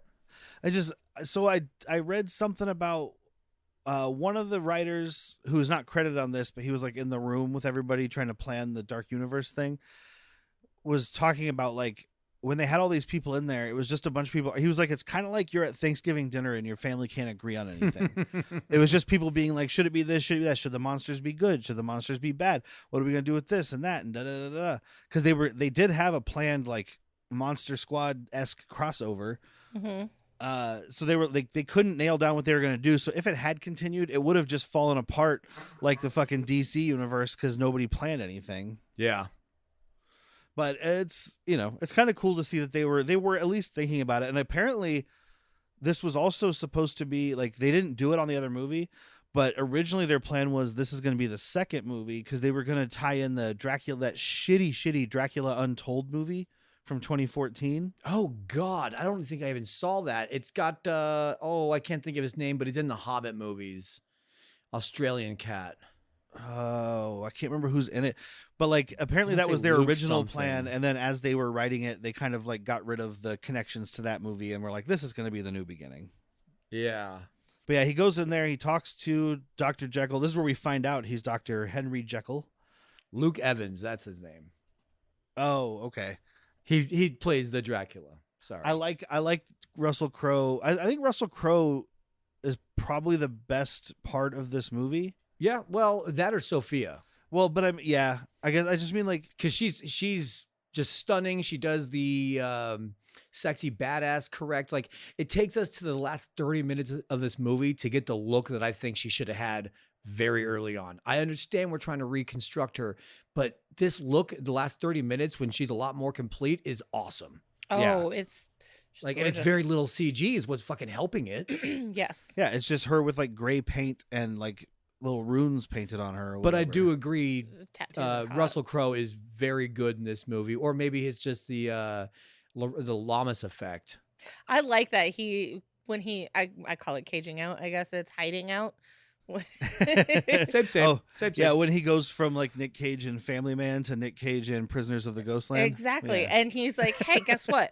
I'm not the big monster here. I'm the one that wants to keep you alive. It's that fucking Dr. Jekyll that wants to fucking kill you. And I'm like, yeah, baby. But I like him because he's got like the quippiness down for some of his stuff. Like he's introduces himself. He's like, yes, I'm a doctor of whatever, and who gives a fuck. Also a lawyer. Also a lawyer. He says something about immunity, like immuno. Yeah, well, then the word immune in it. Yeah, because then he's like, these days, I guess I'm just a specialist in immunology. And he starts transforming and has like the Cockney accent, but injects himself and turns back. We see that they have Amanette there in chains. This is when he tells him it's the... Oh, my phone auto-corrected the word, so I don't remember. It's the something vel prodigium, which means a warning of monsters.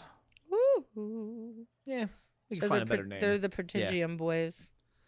I still like this Jekyll Squad. Jekyll Squad is good, dude. Because he is going to be the big, well, would have been, sorry, the big tie together. He would be your Professor X, Captain America, I guess. Well, he'd be your or Nick Cage. Yeah, or Nick Fury.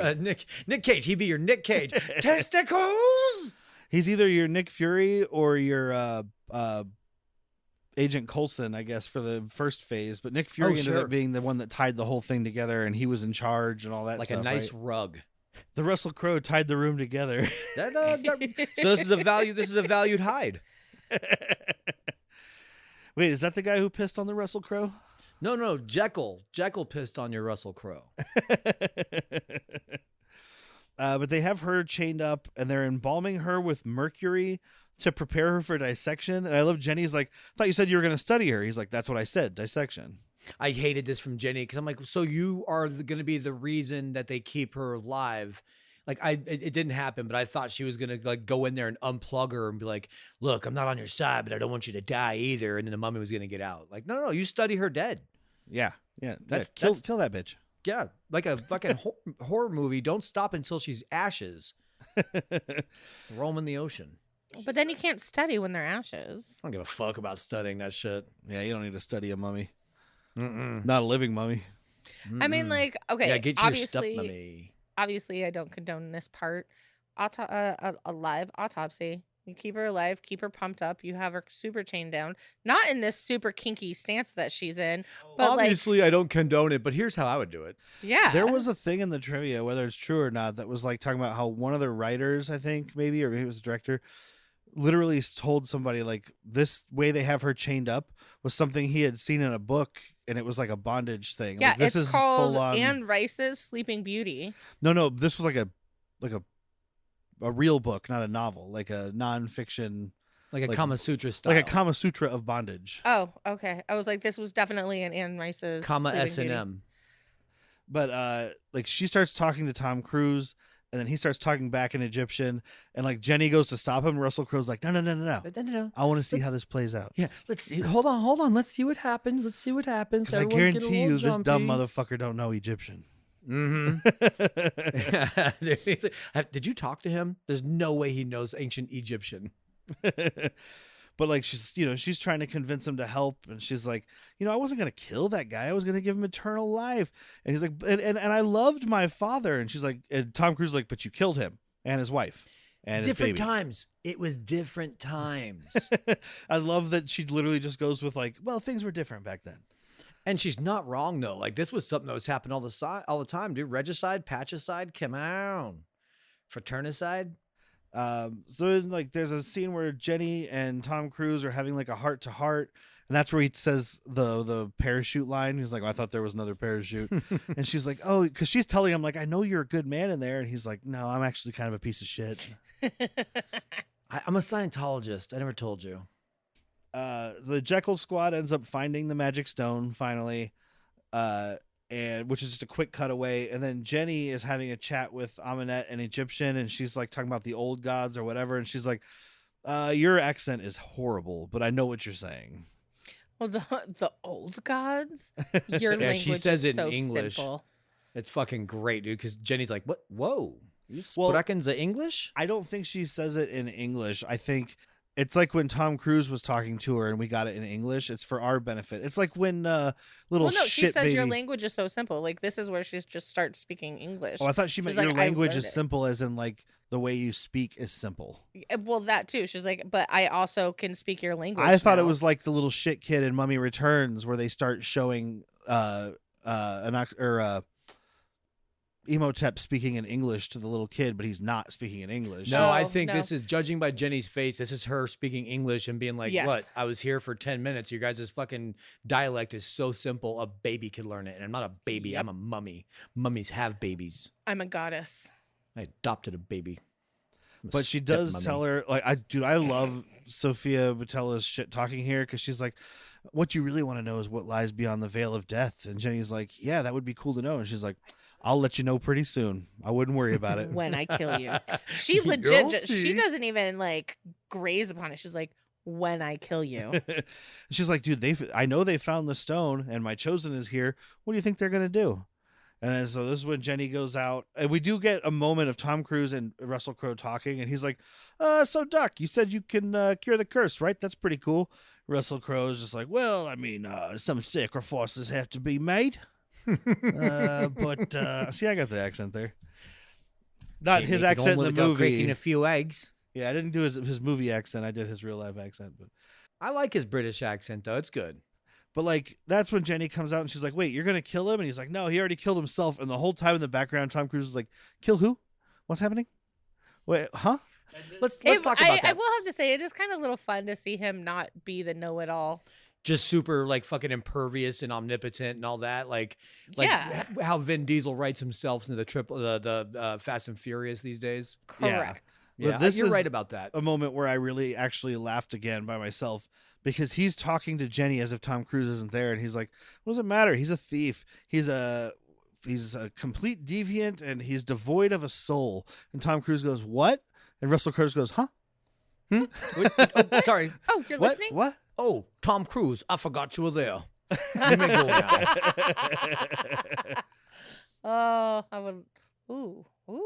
But like, his whole plan is Oh, you're thinking get the stone. you thinking about Val Kilmer doing this role? Yes. His whole plan is get the stone, sacrifice Tom Cruise, get set into his body, and then destroy his body so that we can get rid of the devil, basically. Yeah, which, I mean, do you know that, or are you reaching? Not you. I think he's reaching. Russell. Yeah, like he says it so definitively, though. He's like, here's what we're going to do. There's no other plan. We're not going to have time to talk about it. Let's go. Jenny's like, wait, no. Scientific process and shit. But like, Tom Cruise kicks off the next action scene because he's like, okay, Dr. Jekyll's about to inject himself again. Dr. Injectal. And he's like, he snatches the serum from him, and he's like, Jekyll's in the mail.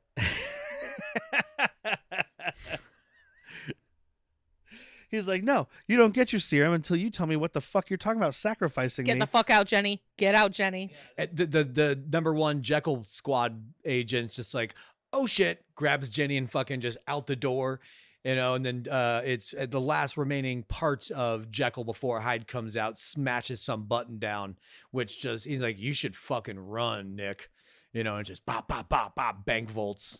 And it is cool because we saw when they came into the vault, Russell Crowe put his hand on the little reader and it says Dr. H. Jekyll. Oh, Yes. yeah. But then when Tom Cruise tries to get out, he puts his hand on it and it says Mr. E. Hyde. they ain't whatever. gonna let me out, old boy. I've No, tried no, numerous no. times. I like his Cockney more than his proper British. Yeah. I mean, Cockney is just more fun.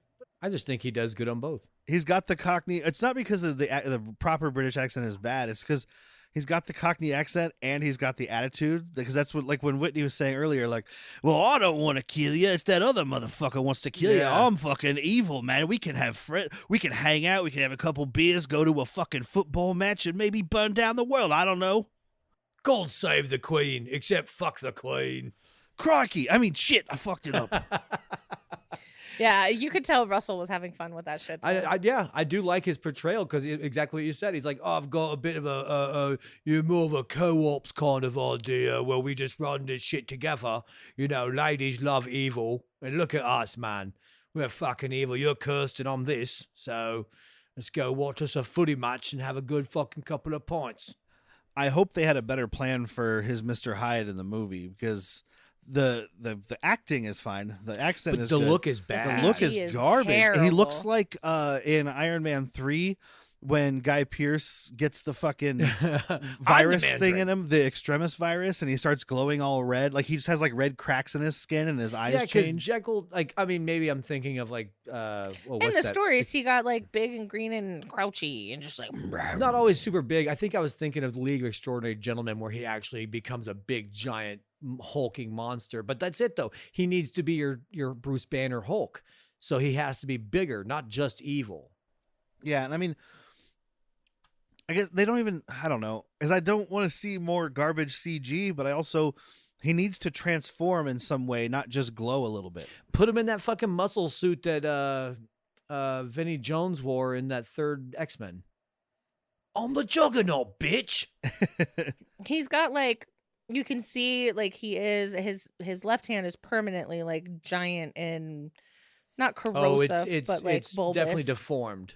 It is super deformed. And then when he starts getting into the hide, like it is like black veins coming through, almost like Bane from Poison Ivy. Is that number from the 2? Batman and Robin? Oh, Batman and Robin. And Robin Forever? Yeah. One of those. Yeah, it's the Batman one. and Robin. And Robin, yes, it's Batman and Robin. Yeah. I know. I love my shit DC movies, dude. Batman and Robin, Catwoman, bangers. But like, I mean, you could even just do some Gandalfing and just make him Russell Crowe, but slightly taller. You know what? Take Tom Cruise off of his lifts. Oh, Easy fix, dude. Take away Tom Cruise's feet high chairs. put lifts into Russell Crowe. Oh, you don't need to take off Tom Cruise's lifts. He's only like 4'2". You know, I wonder though, Is like he a maybe leprechaun? they would have just been like, hey, he didn't transform long enough without his serum. He was There gonna you go. get more. Yeah, or it gets, because the more he changes, the worse Exactly. it gets. Yeah. Something like that. Yeah. Mm-hmm. But I'm pretty sure the storyline was every time he injected himself with this stuff, he became Hyde. It's in my theory because of when I worked in the hospital.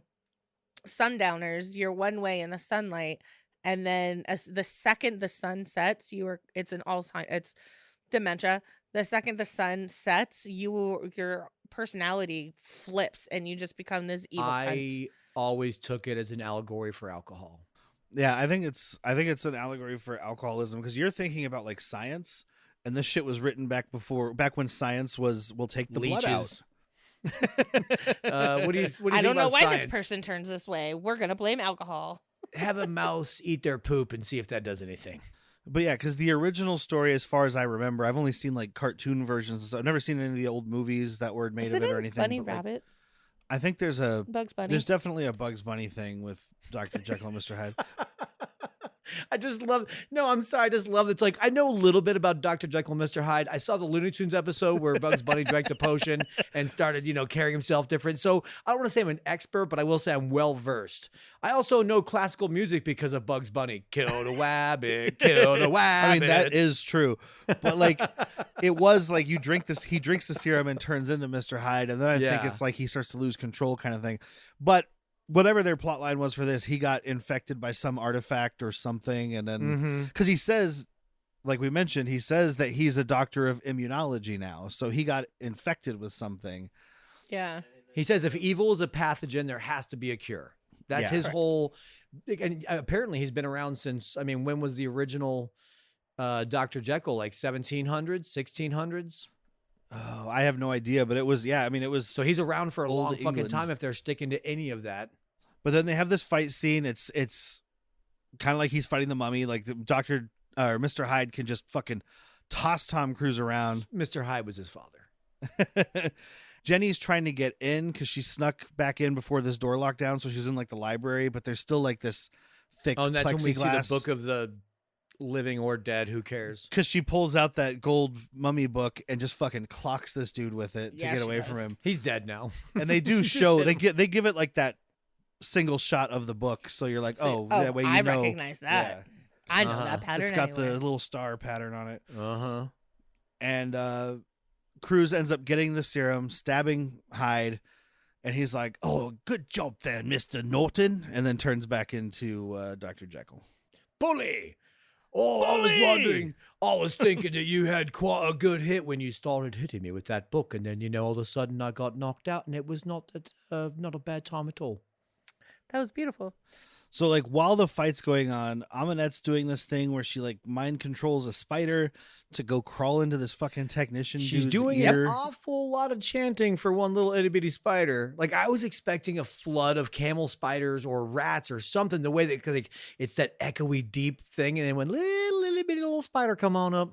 I know, but she's got to keep chanting because then it'll stop doing it. My mummy queen told me to come up here and go over this here. I'm gonna start crawling up this guy's leg. I'm gonna get up on his little biceps here, and you know what? I'm gonna wiggle in his ear because my queen told me to. And when I get up in there, I'm gonna make his eyes roll back in the back of his head, and then I'm gonna make him turn off this mercury. Who needs mercury anyway? What does she think? What do you think? She has a thermometer? She ain't a thermometer. Get out of here. Get that mercury out of here. Also, I'm gonna take this axe. I'm gonna do my queen's bidding. I'm gonna chop up this here circuit breaker. Oh, killed myself. Well, long live the queen. That's what happened. I know, I was there. I just told you the whole damn story. Archibald the spider. He chops up the panel and it ends up exploding and catching on fire, and it unlocks all the doors. But luckily, it's right as Tom Cruise gets Mr. Hyde under control. He serums him. And then Jenny and Tom Cruise come up with this plan to destroy the stone. But then Amanette breaks out of her bondage gear, eats another dude, becomes a full mummy person. This is where I like the look now. I thought this was a really cool concept. She summons the sands of Egypt, right? Yes. Which I'm is like, just okay. breaking glass. So yes, my bitch. first thought was like she's going to do a haboob through London, which she does. But this initial indoor haboob is like, what do you think glass is made of? Yeah. So all this glass just turns to little tiny shards and starts flooding through these hallways, killing them. I like it. And of course, it's PG-13. If it was R, we could get like shredded up people and stuff. Mm-hmm. But like, I get it. Whatever. Terrible studio decisions, much like that making the RoboCop remake PG-13. So there's no dick But we shooting. could sit here and say that like it'd be a better movie for us rated R, but that world market it depended on this being PG-13. Oh yeah, and that's why I'm like, it's fine. The idea, I can fill in blanks with my head. I've read books. Brag. Like the idea of like this fucking flex. haboob of glass just moving through this building, shredding people into little tiny pieces, like little ribbons. Yeah. There's a bunch of fucking Jekyll Dude ribbons around I here. loved the idea of it. Jekyll Dude ribbons. And I really like her as the princess. Jekyll Dude ribbons, like they sell you decorations, but like when you're negotiating, like we can get it to you for $3.99 a pound or $4.98 a pound, bitch. Jekyll Dude ribbons and Hyde consultants. I'm about to Mr. Hyde the salami. So they get outside. There's a full-on sandstorm in the streets of London. Sandstorm in the streets of London. And oh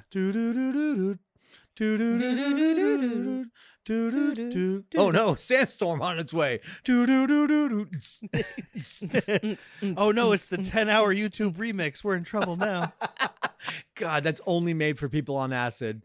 That way you'll have to figure out what to do for the next 2 hours of your night when that's done. Right. That's for people who are going to do a lot of ketamine in their house by themselves.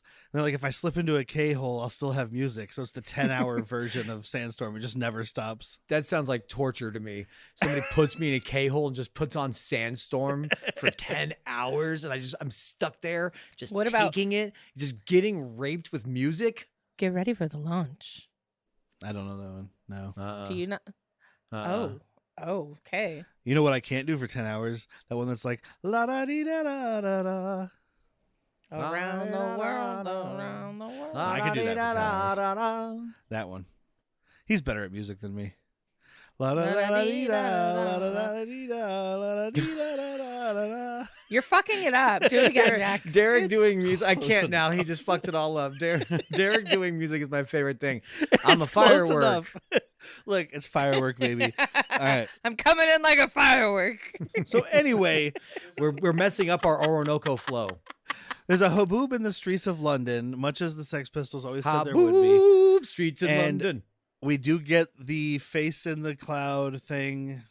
Yeah, you Yeah, get it? they're Ticky tap, cute. ticky tap. I mean, come on, dude. If you have to be told, You know have what? to be told, I did scroll through the trivia on this is surprisingly short for Okay. a movie with this actor and the time frame and whatnot.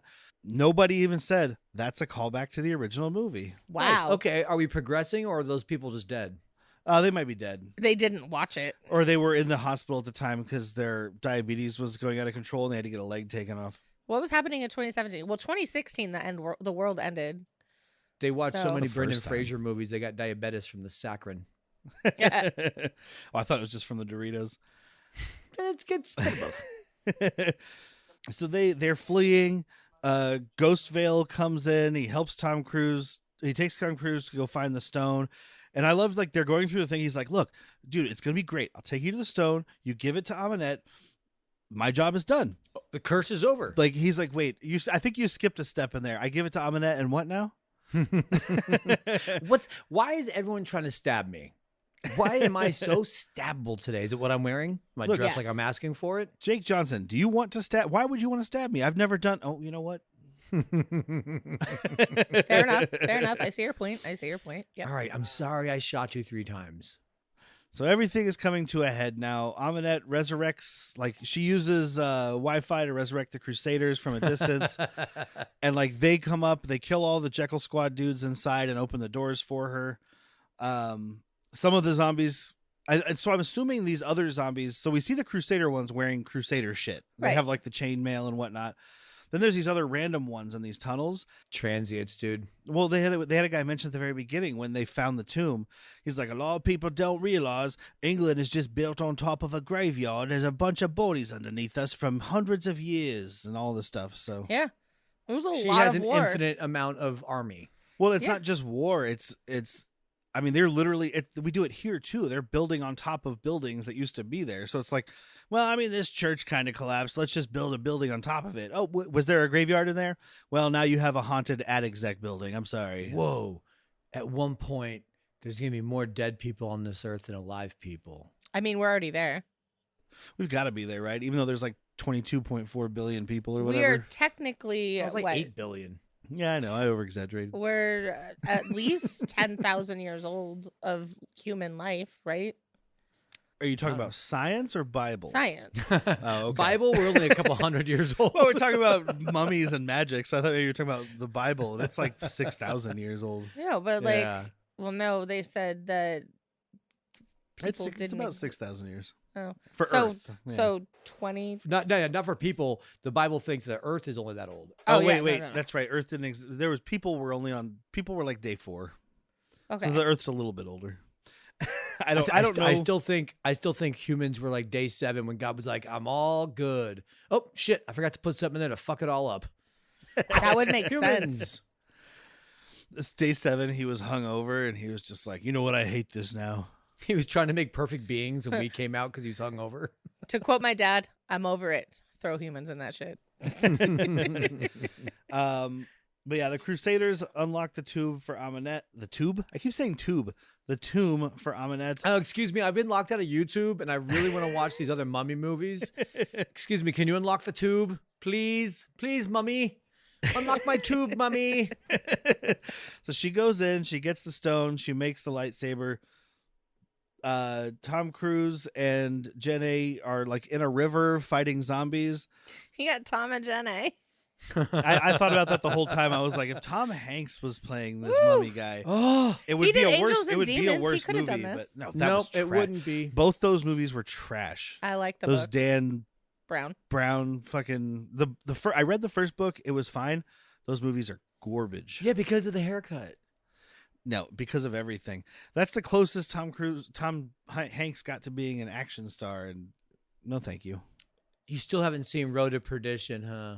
Nick Cage. Yeah. Nick Cage should have played Nick Morton. Yeah. Would have been a more enjoyable movie. Better or worse, I'm not going to say. Watchable, yes. Yes. Or you have Nick Cage. And his name is already Nick, so you're not confusing it. We did the thing earlier. He could be Dr. Jekyll, and he could go all fucking He cagey. could do the Mr. whole Hyde. fucking cast. Not He even could do- Professor this shit. He could do Jake Johnson, and he could be Nick Cage when he's alive, and he could be Crazy Cage when he's dead. I'm now on board with AI because I want Nick Cage in every role. Nick Cajun role.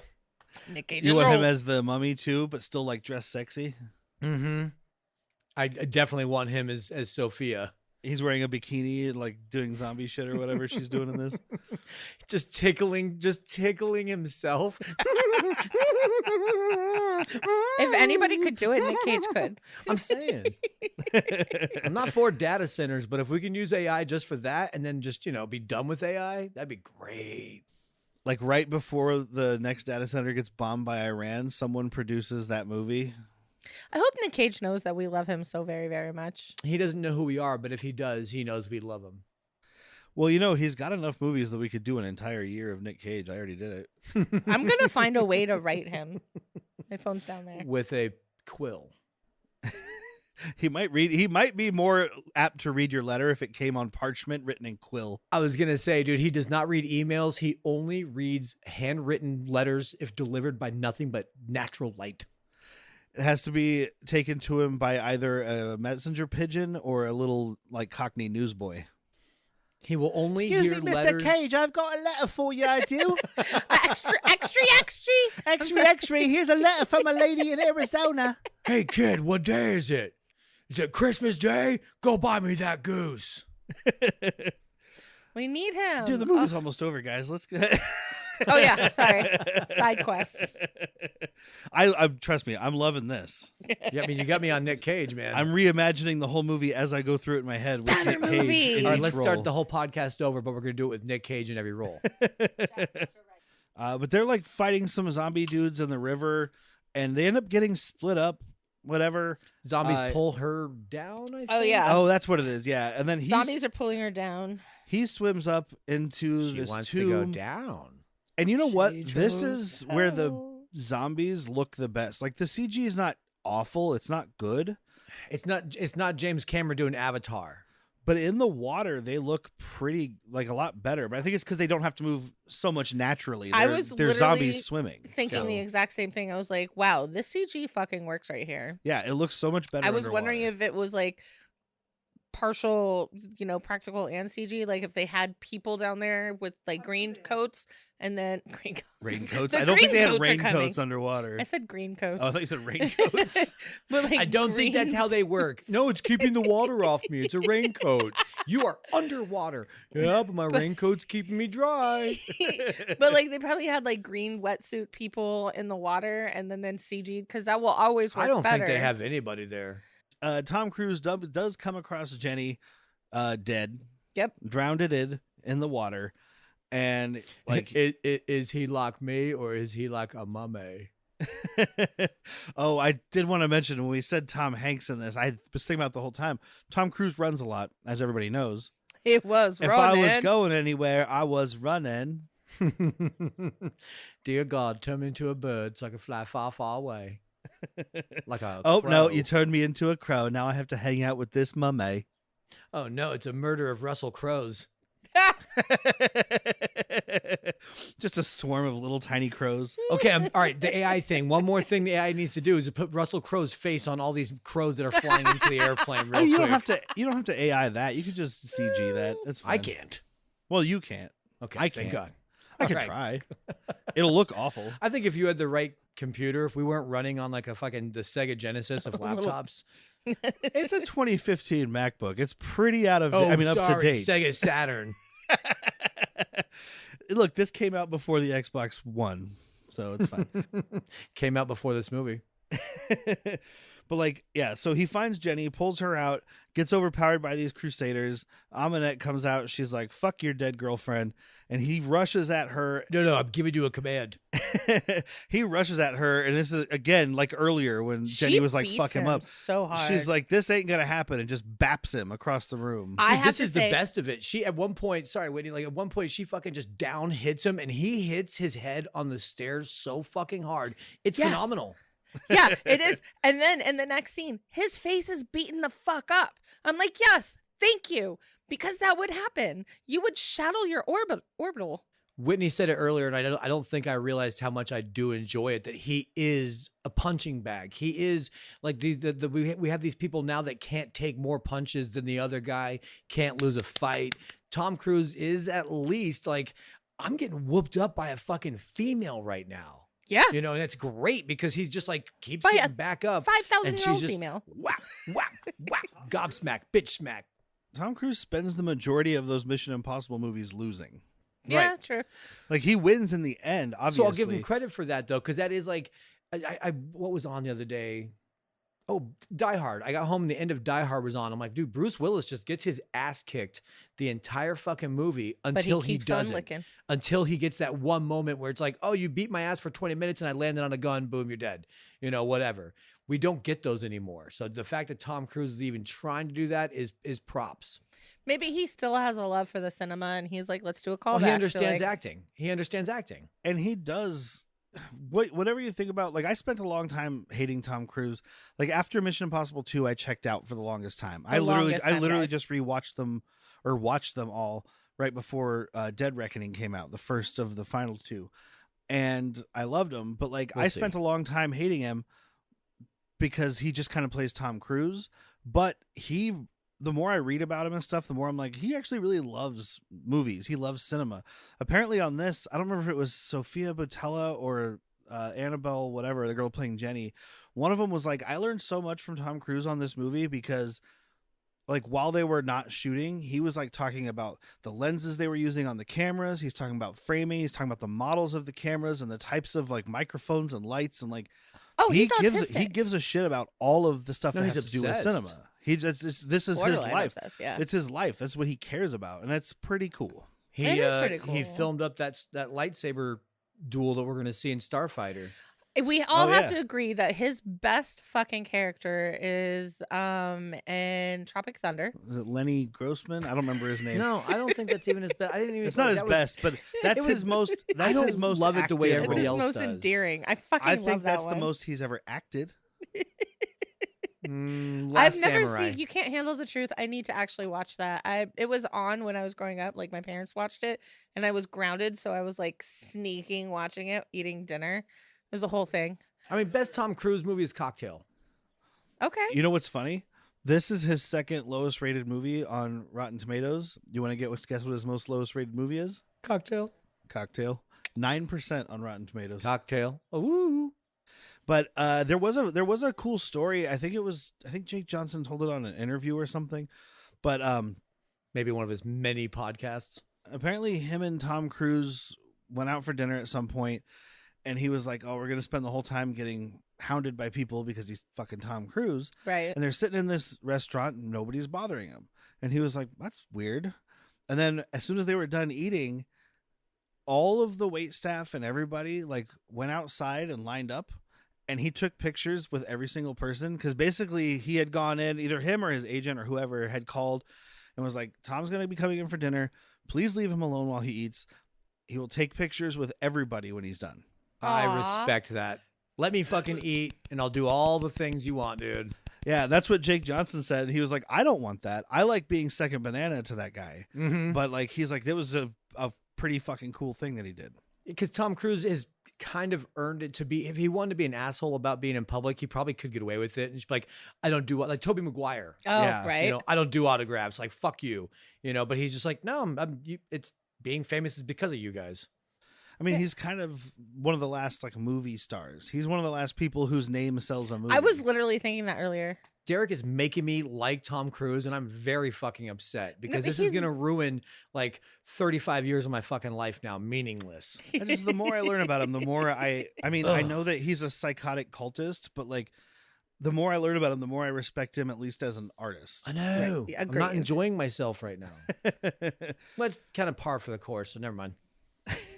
But yeah, he rushes her and gets the fuck beat out of him. Rushes. Like he's fighting back and it's absolutely useless. Like he It's keeps trying to awesome. punch her and she's just like, okay, and tosses him across the room again. And then, like I said, I love that his face is all fucking swollen and beaten up. I do Yeah. think that like, because the him getting tossed around is a cartoon. It's not him Mhm. because these physics don't match reality.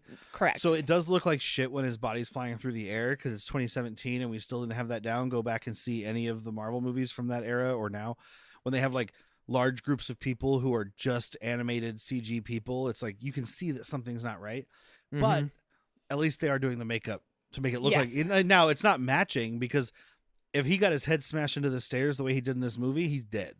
Yeah. But he's cursed. Exactly. He's cursed. I don't think he can die. That's fair. He did come back from being an overcooked hot dog, so. Exactly. She puts this is where she has the stone and the knife. She gets the stone, right? Well, I like the line real quick because she tells him, give in to me, and like kicks him in the face. And then he's like, look, it's not going to happen. It's not me, or it's not me. It's you. Definitely you. This is where I was like, this is him. This is a very Brendan Fraser kind of charm thing that Tom is not quite pulling off for me. I know you just gave me this whole thing why I should like him. It's still kind of a miss though when he's trying to be that lovable rogue scoundrel. Doesn't work for me. I think he can kind of do the charm, but I think it's tainted by the fact that, like, yes, I said some nice stuff about him taking pictures with people, whatever. But we also know that he has this air about him that he walks around like, I am Tom Cruise. My shit doesn't stink. So like you see him trying to be this lovable, normal person, and it's like, but you're like the emperor of Scientology. So like, you're not. I just don't think he has the range face for of it. Scientology. He's the emperor of Scientology. Everybody else in Scientology is dead, and he's the top.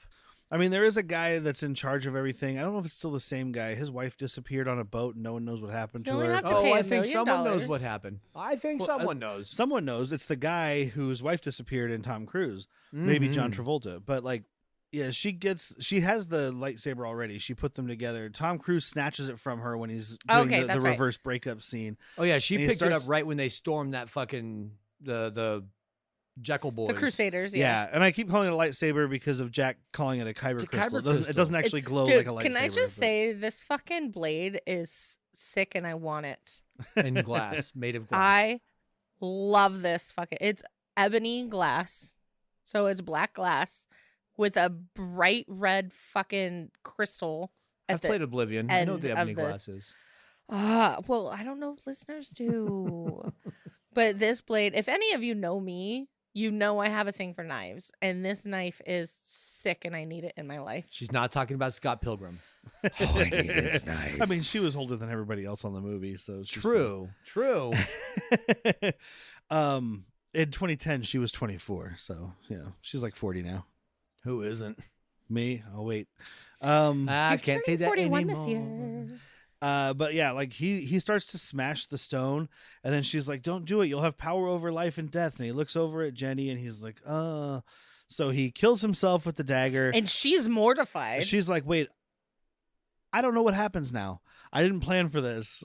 Like, do you still get the like, what is happening? You're no longer my control. Didn't see that coming. Well, because I think it's because he stabs himself, but doesn't like fully. Like, she would have stabbed him and then like cut down the middle. Speaking of autopsies, like we were talking about earlier. Well, I think it's just that now whatever comes inside of him won't be gross. Whatever is inside of him won't be her intent. It's not her, because I think her plan was like, I'll rule the world with Set. Yeah. Yes. And now it's like, oh shit, I'm not involved in this plan anymore. I'm not part of this equation. I'm out. Because her part of her deal, I guess that's what it is. Part of her deal was to sacrifice a mortal to become Set. She now has not sacrificed anybody. Oh, so she didn't fulfill her part of the deal. So Set can just tear her. He wasn't even mortal. Yeah. He was Mortis. Oh, that's right. Because he. Oh my god. Oh, my brain just fireworked. But like he drops my brain the dagger, just fireworks. Fireworks song. It's getting worse, dude. Fireworks song. I almost spit beer all over my microphone, guys. It's okay. Derek's gonna figure it out when Looney Tunes do like a fucking Katy Perry night. Oh, I will watch the fuck out of Looney Tunes doing Katy Perry, dude. It's I Kissed a Girl, but it's Bugs Bunny dressed up as a girl. Oh God, yes. No, it's Elmer Fudd singing "I Kissed a Girl and I Liked It," but it's Bugs Bunny as the girl. I kissed a girl and I wiped it. I liked it. Yeah, I bet he would. But yeah, he shatters the stone. His eyes do the splitty thing, and now he is possessed by Set. He has some flashbacks of Jenny and Dr. Jekyll, and like it's him fighting Set inside of him. I kept thinking, I was like, what is this ending? And then he sucks the life out of Annabeth. This What's her ending, name? Amanette. Amanette. Yeah, dude, Sophia. he goes up and macks on this girl and sucks the life out of her, which is great. Lucky. She did lick his face at some point, by the way. Oh, That's yeah. pretty funny. I wanted to be his face right there. And apparently there was also supposed to be a kiss between him and Jenny at some point. And like the day of, he was like, yeah, I'm not feeling it. Huh. That I actress, mean, she wasn't feeling it, and he didn't want her to be embarrassed. I think he was just like, who was he? He was married to someone at the time, I'm Katie sure. Holmes. Is he still married to her? No, No. she's dead by now. No, he's the last person he married was Katie Holmes. But okay. I think like Well, he that we talked to know her. of. This is what I would like to think, because he is kind of respectful in that situation. Like he's like, well, we have a kissing scene. How do you feel about it? And if she's like, well, I'm married and da da da, and he's like, you know what? Nix this fucking You're scene. telling me that this girl didn't want to kiss Tom Cruise? Yeah, come on. Probably not. Get mad. So it's a forced love I don't thing want to that you kiss know. Tom Cruise. It's a forced love thing that you know that I hate. Because like he looks at her when she's dead, and it's like you can be sad by a dead body, but you shouldn't go to the ends of the earth to bring back someone you met a day and a half ago. Well, it's the speed thing. Yeah. Like they have fallen in Meth. love because of a different speed. Oh, Because of a traumatic Speed two. experience, you know? And relationships that start in traumatic experiences never last. yeah. We'll but- have to base it on sex then. But I'm yeah, never he wrong with that. fights Amanette, sucks her soul out, goes to Jenny, has this whole like freak out about like I don't know what to do. You kind of see like fangs and shit. Mm-hmm. And then cut to Just fucking live. like they cut to Jenny in like another vision, but she's in that like desert where Scott Pilgrim was hanging out when Yes. Ramona Flowers showed up, and she just like screams like what's going on or something, and then wakes up in the real world, and he's hiding in the shadows. It's Tom Cruise, but they're also doing some modulation, so he's like a little monstery, like not the full Yeah, time. we never see a monster though. And it I makes mean, me the closest sad. we got was when he's on top of her and his face starts Yeah. to change. Yeah. Let me After see that, that it's all in again. the shadows. But like he's like, hey, I gotta go. The Jekyll Squad is coming, and he Batman's out of there. I don't think the design worked out to show you more than what they gave us. You know what? I thank you then for not Yeah. showing me horse shit. Yeah, they're like, Yeah. just give a flash of it because we don't know what we're gonna do, and instead of like, locking it in, we can change this later. Yes. Like she turns to see the Jekyll Squad coming in after he says it, and turns back, and he's Batman out of there. If you Like, ever Yeah, he need is. me, just put on the mummy signal. It's a roll of toilet paper in the sky. although I didn't see it watching it by myself last night because I'm taking notes, so I miss little things. Right. For But sure. I saw the end of the movie with Whitney today, and there is like a cloud of sand where he Yes, was. So he there doesn't was. just Batman like run out real quick while no one's looking, which is always a funny thing to imagine. Like as soon as someone looks away, he's like tiptoe, tiptoe, tiptoe. But like this, he like turns into sand and fucking emoteps out of He there. does emotep out of there.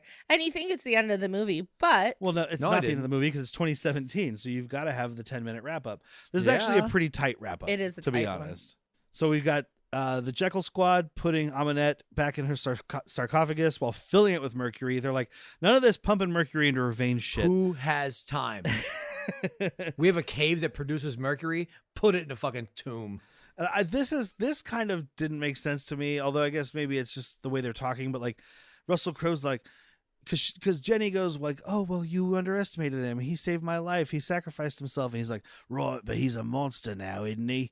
And she's like, yeah, but he's also a good man. He goes, I don't know about that. And I'm like, well, you're a monster. But he does. and He does have a line. he's at not some a good point. man. His normal version is supposed to be a good Still man. not good. There's a line at some point though where he says maybe you need a monster to fight a monster. Yes. So we're gonna have Tom Cruise figure out his powers. He's gonna have a solo movie struggles. I thought it was a good idea to do what they did with the mummy chick Sophia, because if you don't get Tom Cruise back, you can just resurrect her and be like, look, the evil's gone from her, but she still has some powers. She's still a bad bitch. She's still a bad bitch. Cheaper budget. I would watch that. Still not the end of the movie yet, guys. And then we cut to Tom Cruise, and he's in the desert. He's resurrected Vale, and Jake Johnson is just like, dude, I'm really glad you resurrected me, but what the fuck am I doing here? Why And are he's we in like, the sands again? Where's your sense of adventure? And they ride off into the desert. Well, and Russell Crowe voices over. He's like, he's gonna ride the ends of this earth to find a cure. And like, I mean, it's a little dumb, but I did kind of like he's got the superpowers now because he's a combination of Set and Tom Cruise. Yeah. And he's riding away, and like as they're riding, they're like creating a big sandstorm behind them. He's chaotic neutral, guys. It's just like normal Tom Cruise. Everywhere he goes, haboobs follow him. It's pronounced her boobs. And that's the end of the movie. I like the Finn. look they end with him because, again, if you don't get Tom Cruise back, you could literally have almost anybody play this. Keep 'Cause the, they have keep them- the turban, keep the face wrapped up, the hands are wrapped up. All you need is eyeballs. If Tom Cruise says no to this, you could just have somebody else do it. Have fucking what's his name? Old Glenn Campbell. Yeah, Powell? he'll do it. Glenn Powell. Glenn Powell. Thank you. Yeah, Um, they're both street names. So now we're gonna do final thoughts. Yeah. Yeah. So recommendations, final thoughts. We'll start with the wife. Okay. I had a lot of fun watching this, guys. I was not as okay. Mummy is amazing with Brendan Fraser. We all agree. Duh. That was Patreon. This had better CG. The CGI in this was way better. I mean, it is better. 30 years later, 20 Yeah, years later. it was 16. 17, 8, yeah, something like that. So it did better with that. The storyline, I think, made a little more sense as well. I had fun with this. This is a yes for me, by the way. I can Full tell. yes or soft yes? I Soft would like watch this sand? again. I would watch this again. I there's not a lot that I could complain about it. Jack? God, it's so middle of the road that I don't think I can recommend it. Like, it wasn't nearly as bad as I thought it was going to be. That's Yeah. for sure. It was a better Tom Cruise than I expected, but at the end of the day, it wasn't good enough for me to be like, hell yeah. And it wasn't bad enough for me to rip on like you know how I love Catwoman, that kind of terribleness. And also, it definitely puts a damper in my expectations or at least enjoyment, knowing there's nothing else coming after. Because I do sorry. enjoy the setup. No, you're fine.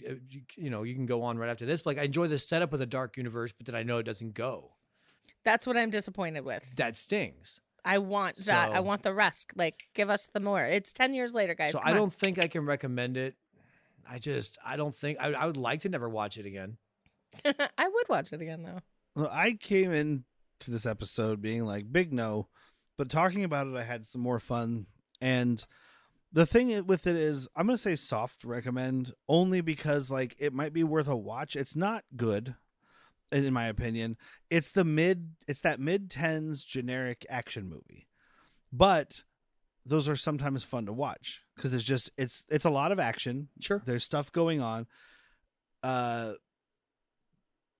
But it doesn't, like, the writers, like, it feels like the writers didn't know what they were doing. 6 Like, it writers. doesn't really go anywhere. 6 writers.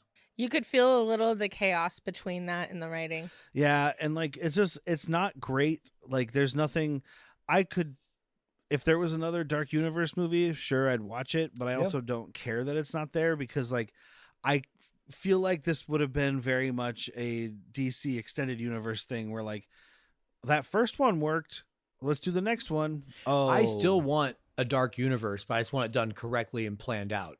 and like it needs to be like this was them being like we're going to do the horror version. And I'm like, well, this is just an action movie with zombies. It's not a horror version. Mm-hmm. And like I don't know, like as we talked about it, I was like, I think I might have enjoyed this more than I thought I did. I mean, it has a 1.8 on Letterboxd. Oh my and God. I think that's a little. And most of the people I'm friends with or follow were like 1 to 1.5 stars. I think I did 2 stars because I was like, I think 2 there's fits. stuff to watch. It's just there's no substance. It feels like I said, like a generic mid-10s action film. And it's not going in your collection. No, I'm not gonna buy it, but like, I mean, I don't know. There's stuff to watch. It's just not great. It's not my favorite. Yeah. Okay, so a yes, a no, and a meh. Meh.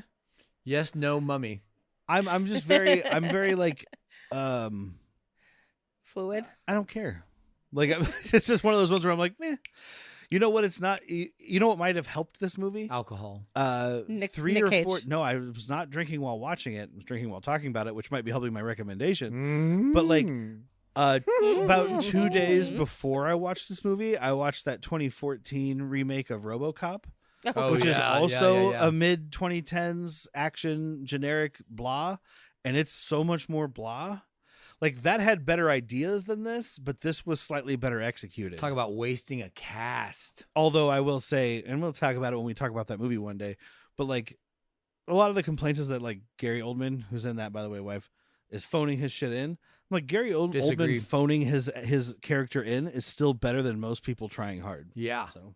Oh yeah. That's not what we're talking about. We're talking about I will the take Gary Oldman paging it in. But yeah, I'm gonna say soft just because like it might be worth a watch, and then if you hated it, don't watch it again. If you didn't hate it, like I probably won't watch it and pay attention again, but this could easily be a pop it on and not pay attention with music kind of thing. I definitely didn't hate it enough to get mad at your recommendation. You know what I mean? Like there's somewhere I'm like, how dare you? This one I'm like, yeah, I get it. You liked it more than me. End of story. And For once, Jack and I are not on the same page. we hit the full books. fucking spectrum here, guys. We went all the way across. Oh, we're a circle. We're on the spectrum. Wait. I think we knew that. I think anybody listening knew that. All right, what can we watch next week? So next week, we are not talking about Mummy Shark, which would have been a better idea. Yeah, it would have. I mean, we could possibly fix this. Yeah, Ah. I already put out the Patreon newsletter. Sounds like a lot of work for Derek. But we will be talking about the brand spanking new Lee Cronin's The Mummy. So Lee Cronin, they decided to tack his name on to differentiate it from the other Mummy movies, but he's the guy who did Evil Dead Rise, the most recent new Evil Dead, which I didn't bother with. Yeah, I didn't see that. That's the one where I saw the trailer and I was like, this could be interesting, but I didn't care enough to watch it anyway. They're like in an apartment and like spooky stuff's happening. I don't know. Nice summary. This one is a lot more. I never saw it. This one's a lot more horror focused. Big spoiler alert for everybody next week because this is a fairly brand new movie. Oh, this is one in theaters. It just came out in April. But we're gonna be talking about it. Maybe not quite as in depth, but probably because who cares? It might be a shorter episode though, because if we don't feel like going full spoilers, because it is correct still in theaters. I think it's still in theaters right now. Maybe not by the time this comes out. No, yeah, I was looking yesterday or a couple days ago, see what was playing this week, and I was like, oh, that's still playing. Maybe we could watch it. And I was like, yeah, but we're not recording it this week, so why? Right. Because I don't have to watch it again. And then over on our Patreon, guys, MumMay continues on Patreon. Patreon.com/worstpeople. At the $3 level, you can get 19.99's The Mummy with Brendan Fraser and Rachel Weisz's eyebrows. That's available on HBO Max. Or you can rent it for $4, buy it for $15, or at least at the time of recording, there's a bundle thing where you can buy all three for $15, all three of those movies, which we're talking about all of them. Well, we already did. You might have already heard it. We talked. And then at the $5 level on our video sideshow we do on there, Latchkey Vids, which is also available audio, but we do video there. We're doing Mummies Alive, a cartoon from the 90s, and we're doing episode 1. Rah, rah, rah, rah. And then after that, that's going to wrap up MumMay. And then we'll be done with MumMay. No, wrap up. Wrap well, up. maybe we'll have to Wrap resurrect it in the future. Oh, my God. I curse you. I don't know how many more Mummy movies we could actually watch. Personally, I don't none. know. There's quite a few, apparently. I mean, all the ones that are left are bad, except for some of the old Universal ones, and I ain't doing a month of Universal. What's the name of our podcast? Yeah, but I mean like bad. Bad mummies. Going off what I saw on holes. here, it looked like a lot of direct-to-video things, like mummyisresurrected.com. What was that last part? Well, we can't get sued, so... .org. So I would like to thank Evasion for our opening and outro music. Thanks for giving it to us for free. Yes. Because you're fucking amazing. Any chance to go to see Evasion, please go see it. Go see Patch Down at the Moon. Just throw money at him and be like, I love Ephraim, and run away. There is one more thing I wanted to mention, because it's another new movie we're talking about very soon. Next Wednesday, not the Wednesday after this comes out, but the following one, I think it's the May 27th, on Han Took Shots First, we're going to be talking about the brand new Mandalorian and Grogu movie. Ooh. I've been trying to like cross promote the shows. Yeah, so no. people know what's coming on both. I may be on that episode, guys. But that'll be fun, and that's going to be like 5 days after it comes out. So, spoiler alert. Anyway, so until next week, I've been Derek. I'm Whitney. I'm Jack. Sometimes it takes a bad movie to fight a bad movie.